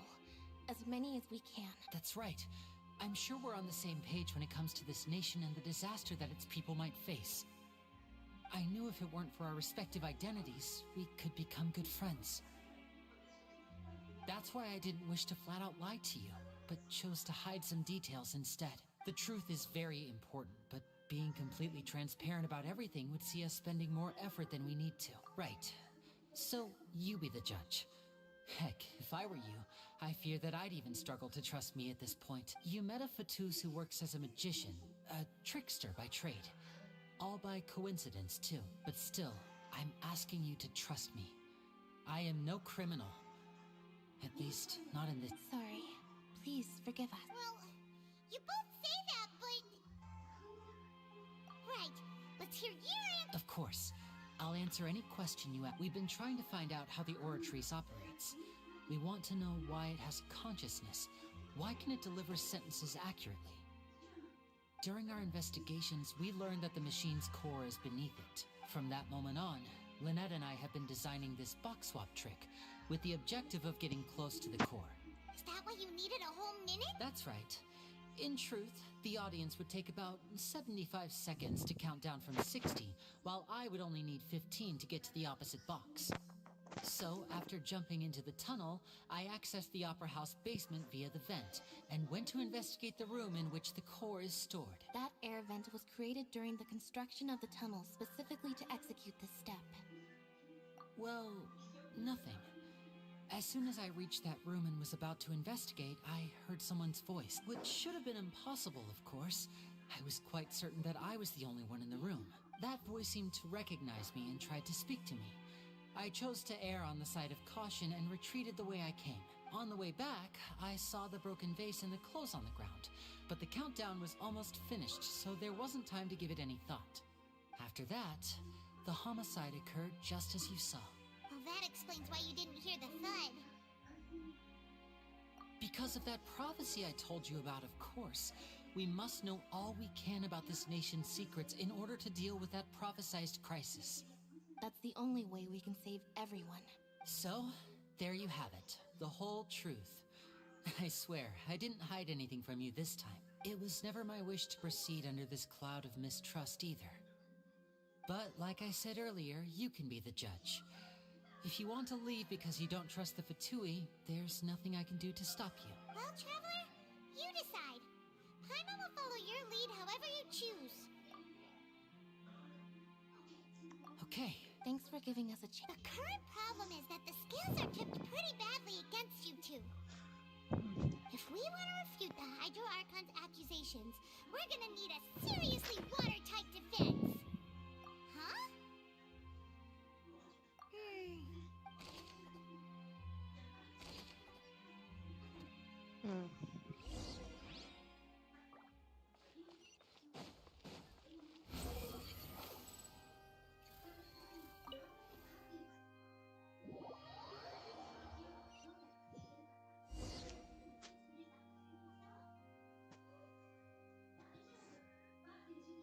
Both parties have returned to their positions.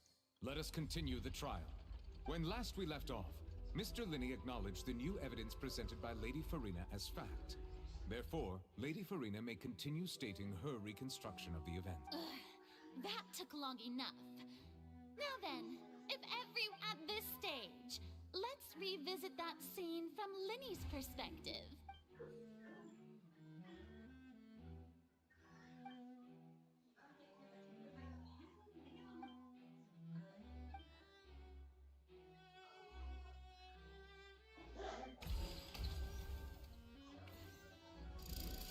Countdown began, he entered the tunnel. When the flatbed trolley passed, he opened the box and got into an altercation with Halsey, which caused the loud thud. He did not realize that the sound could be heard by everyone in the Opera House, which is why he claimed earlier that he could not hear the sound. Finally, he used the vase to knock her out, before making her change clothes to prevent others from recognizing her. At this time, Cowell arrived in the tunnel, having heard that strange noise, and caught Linney red-handed. So Linney proceeded to knock him out too before stuffing him into that box. Afterward, Lenny passed the unconscious Halsey to his accomplice through the magic box in the audience stands before operating the devices such that Cowl's death would be ruled an accident. And there you have it. That's the truth behind what happened. Does the defendant's side have any objections to... The key to refuting Lady Farina is the order of events, what Lenny experienced, and what he saw.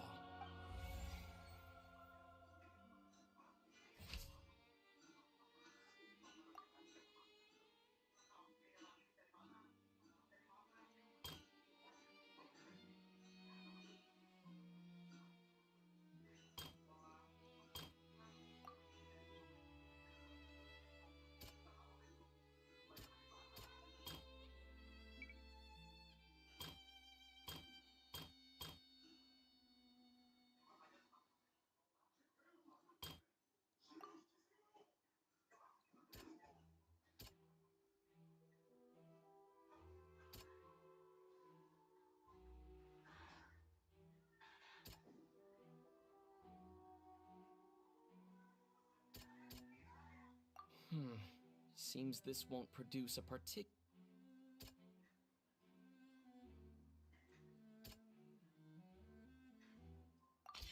According to Lenny, he left via the vent after entering the tunnel. He couldn't have had that altercation with Halsey.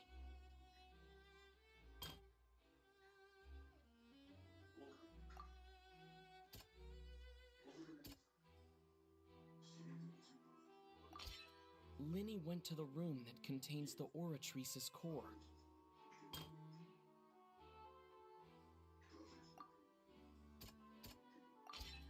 Lenny did not take part in the underground altercation.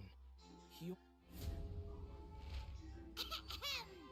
Attention! Ace Detective Paimon has something to say! When the countdown started, Lenny did indeed go into the tunnel, but he immediately used a vent to access the Opera House basement, which is where the underground core of the Oratrice is stored. Once he reached that area, he heard a voice in what should have been an empty room. Since he felt something was amiss, he returned immediately. The crime scene had already developed by the time he reached the tunnel again, and in order to complete the magic trick, he did not remain there for any length of time. Finally, he reached the surface, and that was when the accident happened from his point of view. Therefore, he's innocent.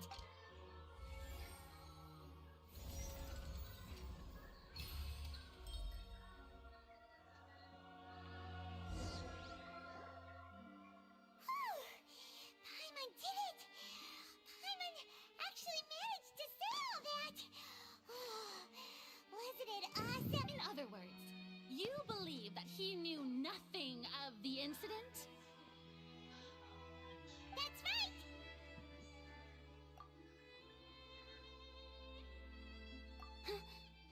My reasoning? If that's the case, then if Cowell hadn't entered the tunnel, who was the entire setup meant to kill? Assuming that what you say is true, Lenny only needed to kidnap the young girl to cause a new disappearance case. What would the point of killing someone on stage be? Oh, they have a point. That's right, you tell him! And that's why they're partners of mine. Oh, well, your denial is very strident, I'll give you that. But what proof do you have to back your claims? Of course I do. If he had been in the magic box the whole time, how could he have not heard that sound? Why do you ask? You're saying that he wasn't?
logic.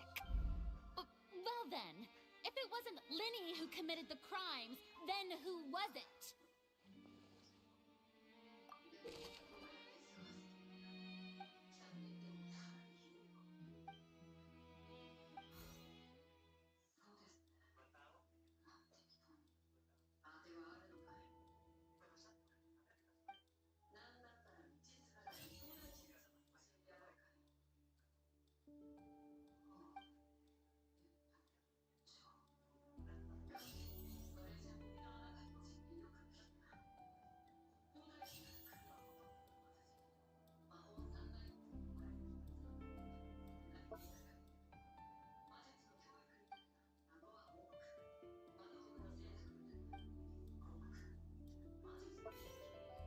Halsey is the missing person and an ordinary audience member. Could there have been a third person involved? Is that really a possibility? Halsey is the missing... Could there have been a third... The deceased's name is Cowell, Linny's assistant. He would have been able to tamper with the equipment.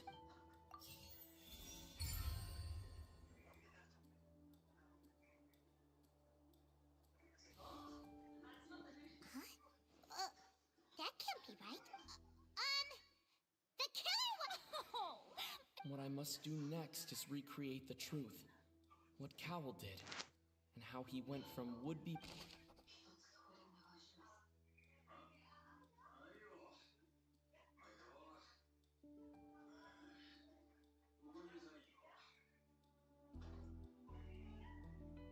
The sound we heard may have come from a clash. It would have been tough for both people to...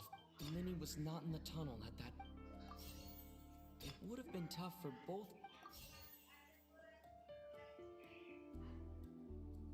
The sound we heard may have come from... No one entered or left the Opera House through its entrances. So where would the criminal have wanted to take Halsey?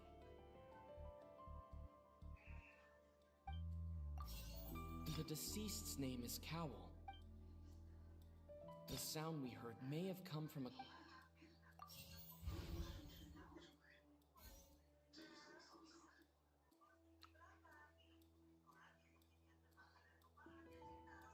The deceased's name is...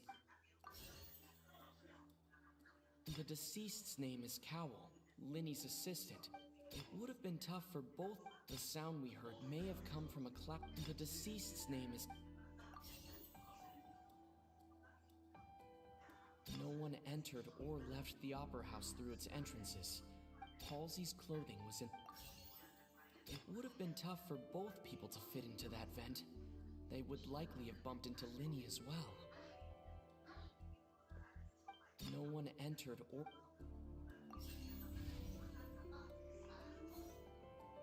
No one entered or left the Opera House through its... Halsey's clothing was in the tunnel.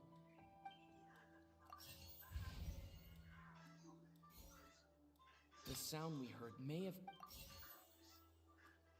It would have been tough for both people to fit into that vent.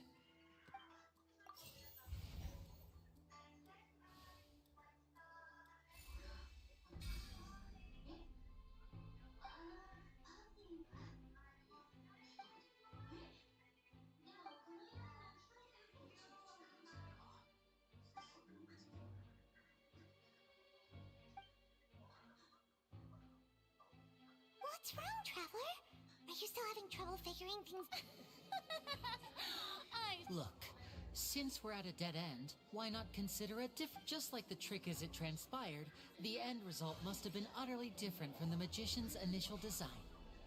If only we knew how Halsey disappeared. Well, that would be nice, but the tunnel only has 3 exits. And it's not like this is a magic trick where you can just make a real live person disappear.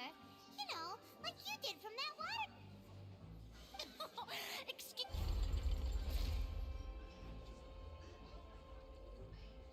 If the defense is unable to make further effective arguments, we will move on to the next stage of the trial. Linny was not in the tunnel at that moment, which gave our criminal ample time. The sound we heard may have come from a clash between the missing Halsey and the criminal. The deceased's name is Cowell, Linny's assistant. He would have been able to tamper. It would have been tough for both people to fit into that vent. That no one entered or left the opera house through its The vase was not broken by chance. It was used to cover important evidence. The water. Halsey's clothing was in the tunnel, so there must have been some fear that she would attract attention. The vase was not broken.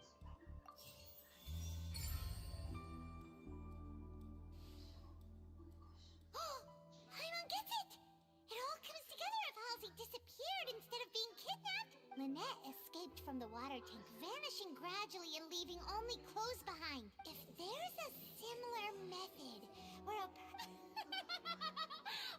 How could a person ever be transformed into water? This is reality we're talking about here, not some magic trick. Must we really? Magic tricks are ultimately just illusions and... Even so, I trust the truth must be out there somewhere. Perhaps some new line of reasoning may open if we try to gather all the focal points that don't make sense. Since Cal was the deceased, we haven't placed much attention on him. But given that we aren't making much progress with the case, it wouldn't hurt to have a look at his belongings, would it? People really do come up with all sorts of harebrained schemes when at the end of the rope. The way I see it, your suggestion that we broaden the scope of our investigation is nothing but a tactic for stalling the trial. Nevertheless, I believe that this is a reasonable request on the part of an attorney. Since the trial does indeed appear to be at an impasse, I believe that additional evidence may help us make more progress. Guards, please step into the lounge and examine the personal effects. We are still examining the items, but we have already made critical progress that we feel must be shared with everyone post-haste. We discovered several test tubes of fluid within Cowell's baggage, each labeled separately. The notebook in his backpack claims that these fluids are... water from the primordial sea. The primordial sea? The note's contents also indicate that Cowell belonged to an organization that sells illegal drugs and that he had an accomplice. The notebook has many entries concerning safe usage of these fluids, in which the keyword dissolve appears many times. One of these tubes was labeled Opera Epiclese, along with yesterday's date. It is empty. The notes also state that these dissolution properties work exclusively on people from Fontaine. It's likely that Halsey was chosen as some sort of test subject. As such, we believe that the defense's hypothesis is, in fact, supported by sufficient evidence. You've got to be kidding! People dissolving into... Could something so ridiculous actually be true? Wait a moment. This reminds me of a certain prophecy, but it's just a coincidence. If people can become water, does that mean that the water tank's real use was as a means to hide water stains? And if Cowell was targeting that girl... Wait just a minute. Could that mean... You two, with me, quick! Demoiselle, wait! What about your partner? Let's go. Just... Order! Order! It is undeniable that further examination of the deceased's personal effects has yielded some surprising results. But we cannot yet verify the veracity of these clues. Still, let us assume that these clues are indeed authentic, albeit with the understanding that Ms. Halsey has... Guards, please continue examining the items along these lines. Mr. Linney, it appears your hypothesis is supported by the evidence, so please continue speaking. Of course. Thank you, Your Honor. If we uphold this hypothesis, I believe that many of this case's seemingly unrelated clues can be connected together. Right! Like the metal hook! That one didn't make sense at all. Let's think about this. Cowell's methods must have something to do with that water from the primordial sea. Oh, sí.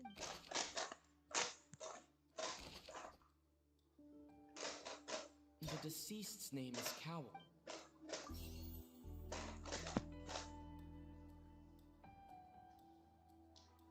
The water from the primordial sea should already have been prepped before Halsey entered the magic box.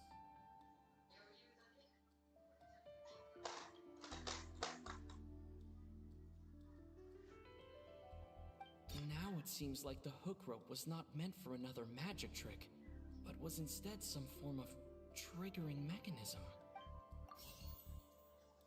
The water from the primordial sea. The rope that held the water tank up was lit by...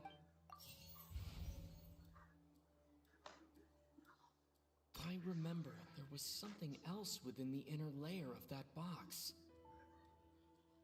Lynette was in the magic box on stage the entire time. Did she have something to do with it?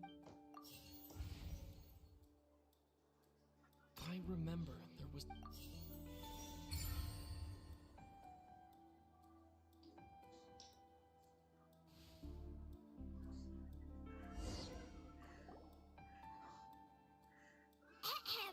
It's in the original plan. Cowl would tamper with the water tank rope, and the number selector securing his target. When the magic box containing Halsey was lowered, the metal hook would retract gradually and pierce the balloon at the top of the box.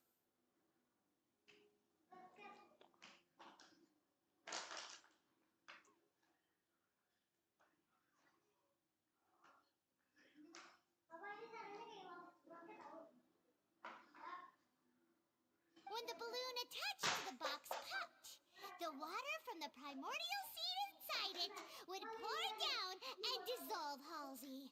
Afterward, Cowl would enter the tunnel and break the flower vase to conceal the water inside the tunnel, with the remaining evidence being covered up by the water tank on stage. But he encountered something unexpected in the tunnel and wound up being fatally hit by the same water tank he meant to use to cover his tracks. Huh. That does make sense. That actually links together a lot of the more confusing pieces of evidence. Oh dear, what do I do? Even I think they sound convincing now. Have I falsely accused an innocent person? What a humiliation. Now, it seems like the only point of contention remaining is the exact circumstances that led to Cal's death. His notes mentioned he had an accomplice who could be related to the situation. On that note, the guards have just contacted me indicating that they uncovered new... I shall now invite him on stage to... Thank you, Your Honor. We were just inspecting the luggage of the other... And we found an identical sample of the water from the primordial sea among Linny's personal effects. What? That can't be. Does this not clear, my dear citizens? What the hell again? Linny did not need to take part in the dissolution, having made modifications to the props beforehand.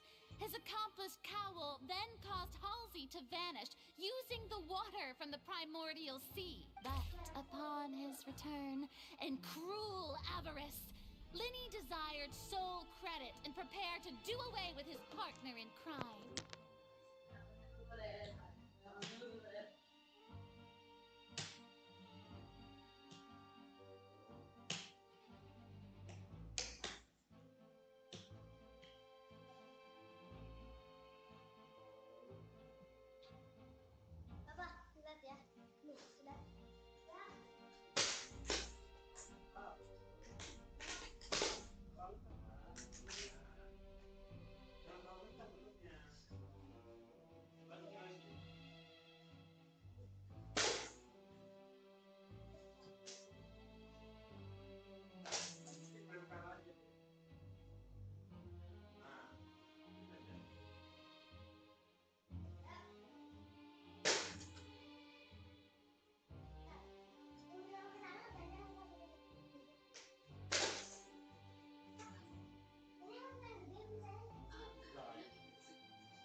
Unfortunately, he knocked Cowell out, and the tool meant to cover the crime up also became a murder weapon. Now, as much as I regret having come to such a viciously straightforward conclusion, it does seem that the famed Fatui is quite the cold-blooded and ruthless organization. Am I right? We've used up all the evidence we collected. Is this the end of the road? Oh no! Seems using the water as new evidence was too good a move. I think we've all seen enough. I believe this is indeed... Now then, my... excuse me, everyone, but... Miss, I must ask you not to shout and to respect the ongoing legal... Oh, come on. Don't be hasty. I have a good reason for interrupting, you know. Now, would anyone here like... I'll show you an amazing trick. One that can bring a young woman who has disappeared back in the flesh, right before your very eyes. What in the world? No offense, miss, but miracles like that are beyond my scope as a magician. Come on now, don't be silly. Magic is all about misdirection, isn't it? Once everyone believes the illusion, can't magic reveal the truth to them once? And wouldn't such a trick be the most come on, Lenny and Lynette? But as the magic makers and stars of the show, I understand. and voila.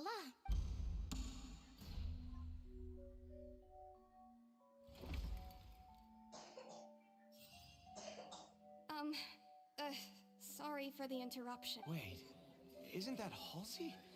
So, the whole thing about people dissolving... To be clear, I'm only here because this person told me that if I testified, the merit of doing so would lessen my sentence. I was hiding outside this room listening to the proceedings because I was afraid that I would be the one put on trial. I was just feeling happy that no one had noticed me.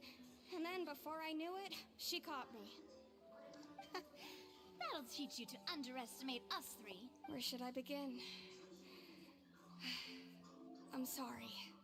I'm the one who killed Cowell. I admit it. What? Why? Firstly, my name isn't Halsey.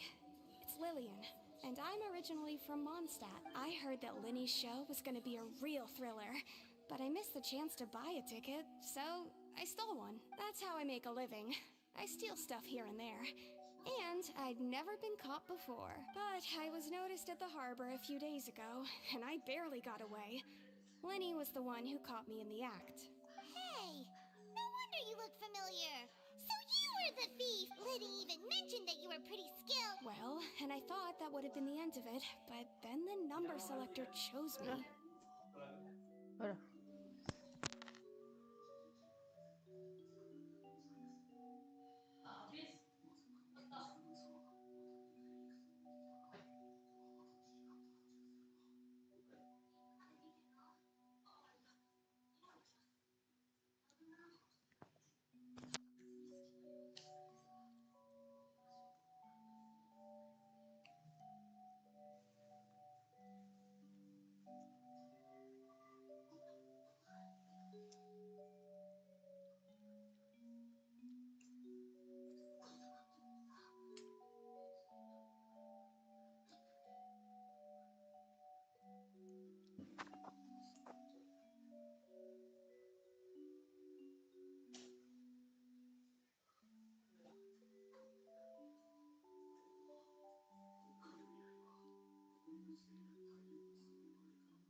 He even mentioned the Fortress of Meripede.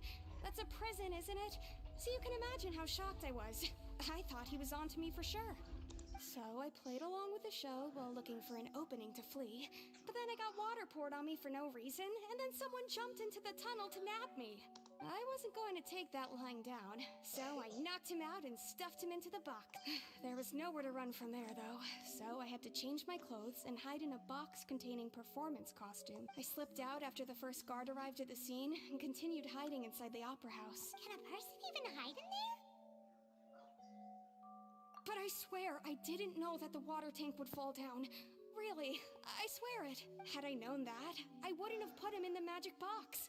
I may be a thief, but I'm no killer. Well, that makes everything pretty clear now, doesn't it? This time, we need to tell the entire story from Lillian.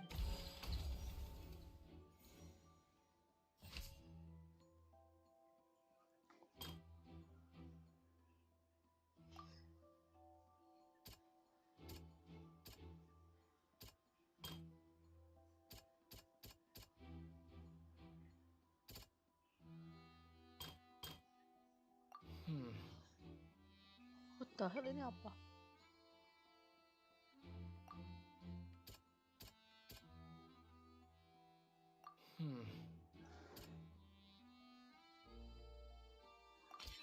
The strange sound wasn't from a fight.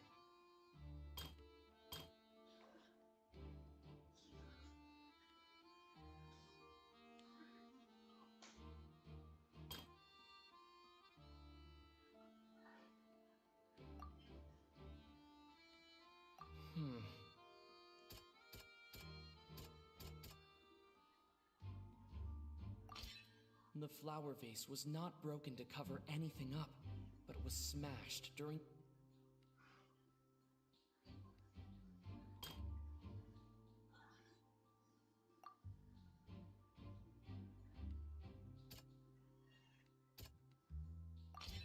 Lillian was afraid that she would be recognized if she left, so she changed clothes and hid, biding her to...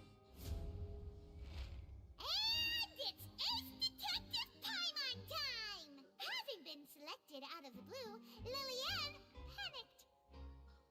Her panic only intensified after she entered the tunnel and had water poured on her head. So she kicked the door open, producing the thud we all heard.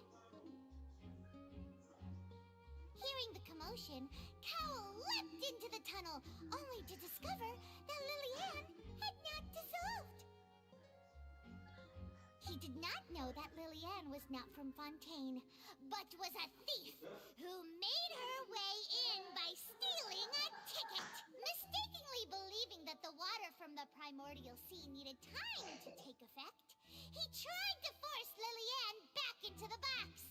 The two broke the flower vase during the struggle, but Lillian came out on top, knocking Cowl out and putting him in the box. With no way of escaping, she changed her clothes and hid in the costume trunk until the performance ended.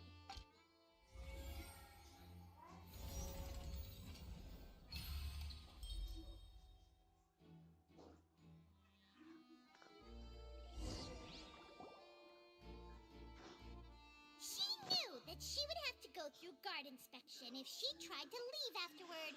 So, she has been trapped in the opera house these last 2 days.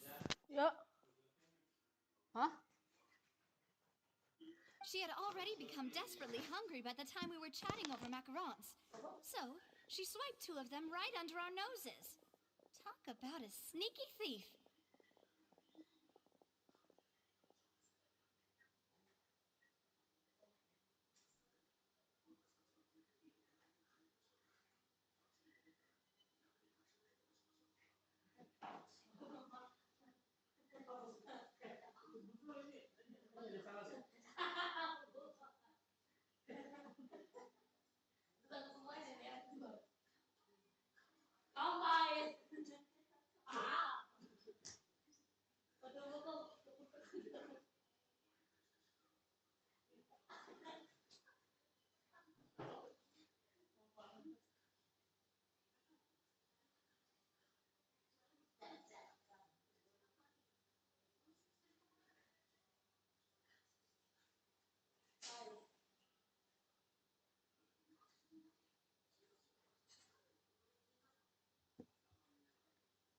At this point, all the events that happened in the tunnel have now come to light.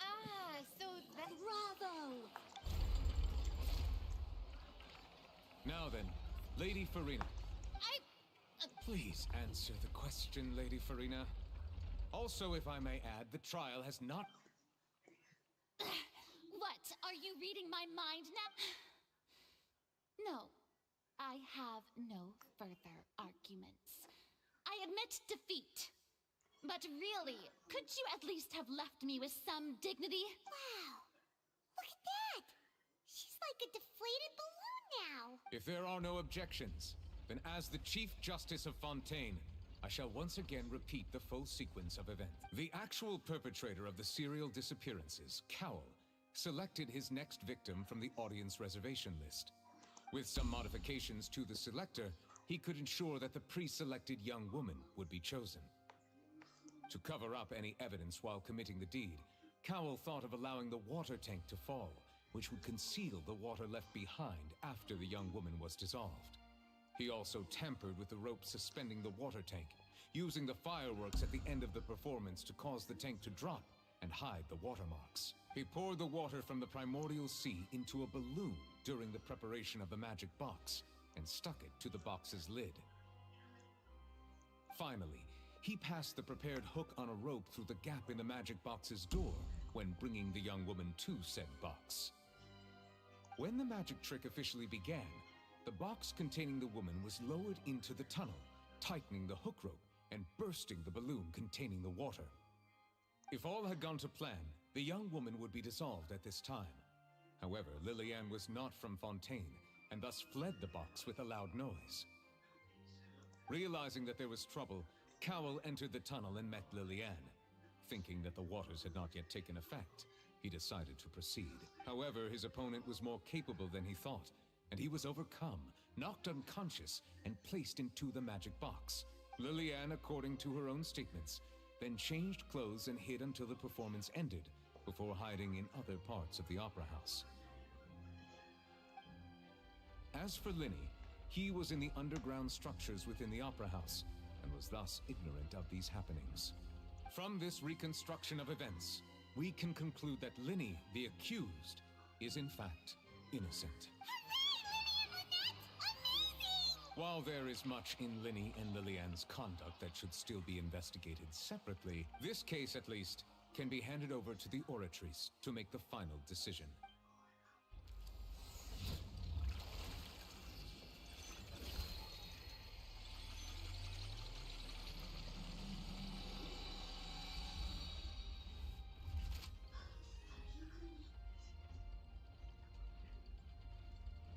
As such, Linny and Lynette are officially declared not guilty.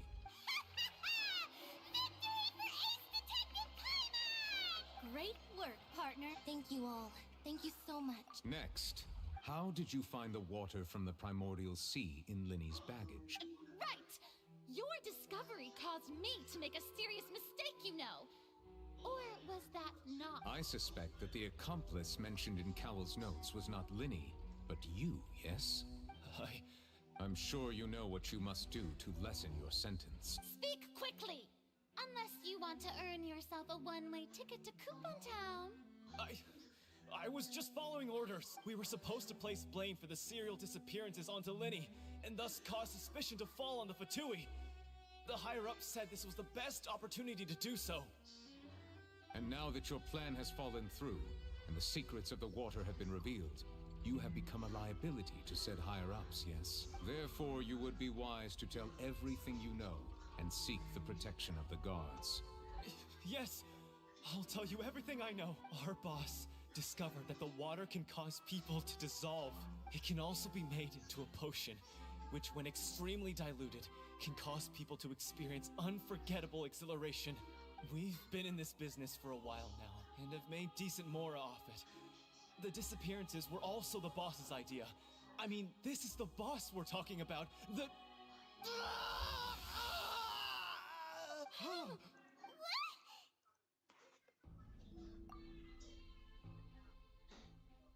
And now he can no longer talk. Such ruthlessness. I shouldn't have expected any less of... An outrageous act. All present, please submit to inspection immediately. Huh?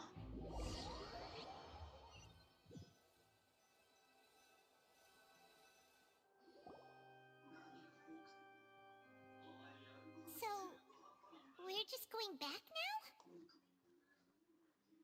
That's true, Traveler, Paimon! Please wait. Lenny. I know you may not want to speak to me right now. Maybe you don't even want to look at me, but still. Let me thank you again for defending me to the end, even after you learned that I'm a member of the Fatui. I guess. But regardless, I'd like the opportunity to set things. I didn't approach you with any ulterior motives or ill intent. I've spoken to you as myself, just plain Linny this entire. As for why I'm a Fatus, it's because the goals of the House of the Hearth align with those of an orphan like me. That's all. That was how Father, who you might know as the Knave, approached recruiting us back then too. The Knave? The one who controls the House of the Hearth? She's your father? That's right. And since we're here, I was wondering, would you mind hearing a story? It's about my past. Back when our parents first died, Lynette and I were left wandering the streets. To survive, I took to surreptitiously observing an older street performer who did magic. It took me several days to figure out how he pulled off his amazing tricks. I took my sister through several streets until we found a crowded corner, and we began to perform magic tricks there. To my surprise, we proved to be pretty popular, and we could at least stop worrying about where our next meal would come from for a time. But I didn't want my sister to remain a street rat together with me forever. Before long, an aristocrat came to me and claimed that he wished to take us in after watching my performances. So you went from orphans to nobility just like that? That was how we felt at first, too. As if fate was on our side and we could say goodbye to those painful days. But I gradually discovered that while we were called foster children, he was really after my talent for magic tricks. He would constantly take me to all sorts of banquets to garner attention, which he would then use to expand his social circles. That doesn't seem too bad either. Better than roaming the streets at any rate. It took a while for me to realize just how dark his heart really was. After one particular performance at a banquet, I discovered that Lynette was not on the same return vehicle as me. I waited a long time after we returned home, but she did not come back. I went to that noble's bedroom and asked him about her whereabouts. The answer he gave me was, she caught the eye of the most eminent person at the banquet, so I sent her over as a gift. I mean, you'll be able to perform your magic regardless of who your assistant is, yes? Oh no. So he was gonna... But wouldn't Fontaine's laws deal with such people? As far as outsiders are concerned, this is a relationship akin to adoption or foster care, and they have their ways of escaping the eye of the law. I managed to ferret out the location of the mansion of that so-called eminent person and hurried through the night. But by the time I leaped over the walls, avoided the guards, and made my way in, all I saw was the moonlit ground covered in blood, and the knave standing there in the darkness. So, she'd already taken care of that guy. That's right. She had rescued my sister before she could come to any harm, and had even discovered several girls hidden in a basement, all of them orphans. Father, the knave, might have seen something in me, and so she made me an offer. The House of the Hearth welcomes you, for your interests align with ours. Here, none will ever betray you. Indeed, betrayal shall never be permitted here. I was hesitant to trust her. I had just been betrayed by nobles, but she was also quick to destroy the noble who had taken us in at first, giving us back our freedom. Oh, so that's how the two of you joined the House of the Hearth. She has her own plans. She has gained permission from the Sarita to first use the Gnosis' power when she obtains it. She plans to use it to find a way to break the prophecy and save Fontaine. So, she believes in... That's right. The whole House of the Hearth is currently working to combat that crisis. Today's case has also proven that people from Fontaine can indeed dissolve into some sort of water, thus further supporting the prophecy. All of us house members here, Lady Arlecchino herself included, are from Fontaine. We won't give up on defending to us orphans. The only connection we have left to this world, apart from our family, is our homeland. So, from small deeds like distributing magic pockets to huge schemes like stealing a Gnosis, everything is aimed at dealing with that prophecy. It's all right. I understand. The only thing I can do is relate all this to you. I just hope you can understand that even as a member of the house, I have never stopped making my own decisions, and that I believe what I'm doing is right. If you should need anything at all in the future, feel free to find me.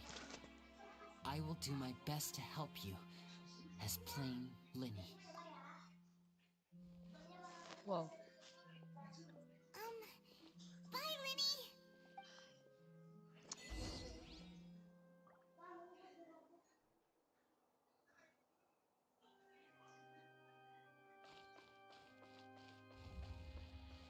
The wind rises.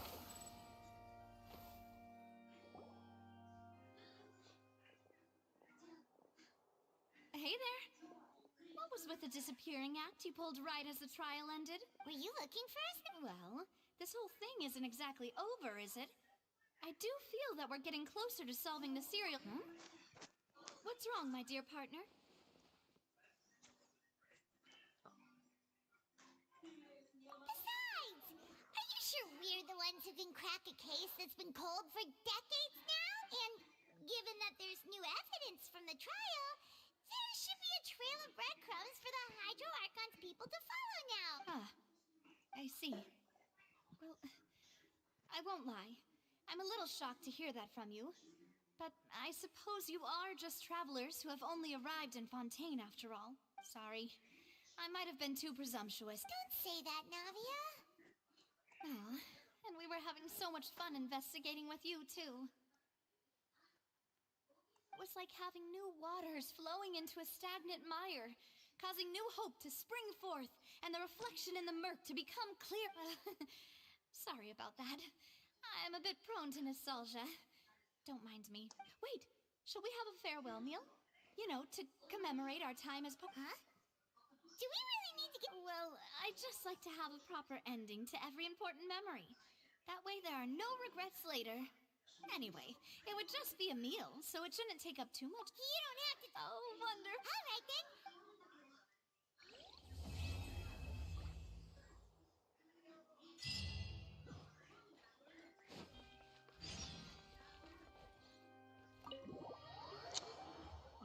Selesai.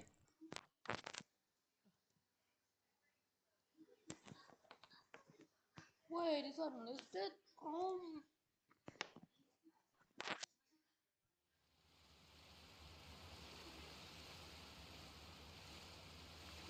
Public.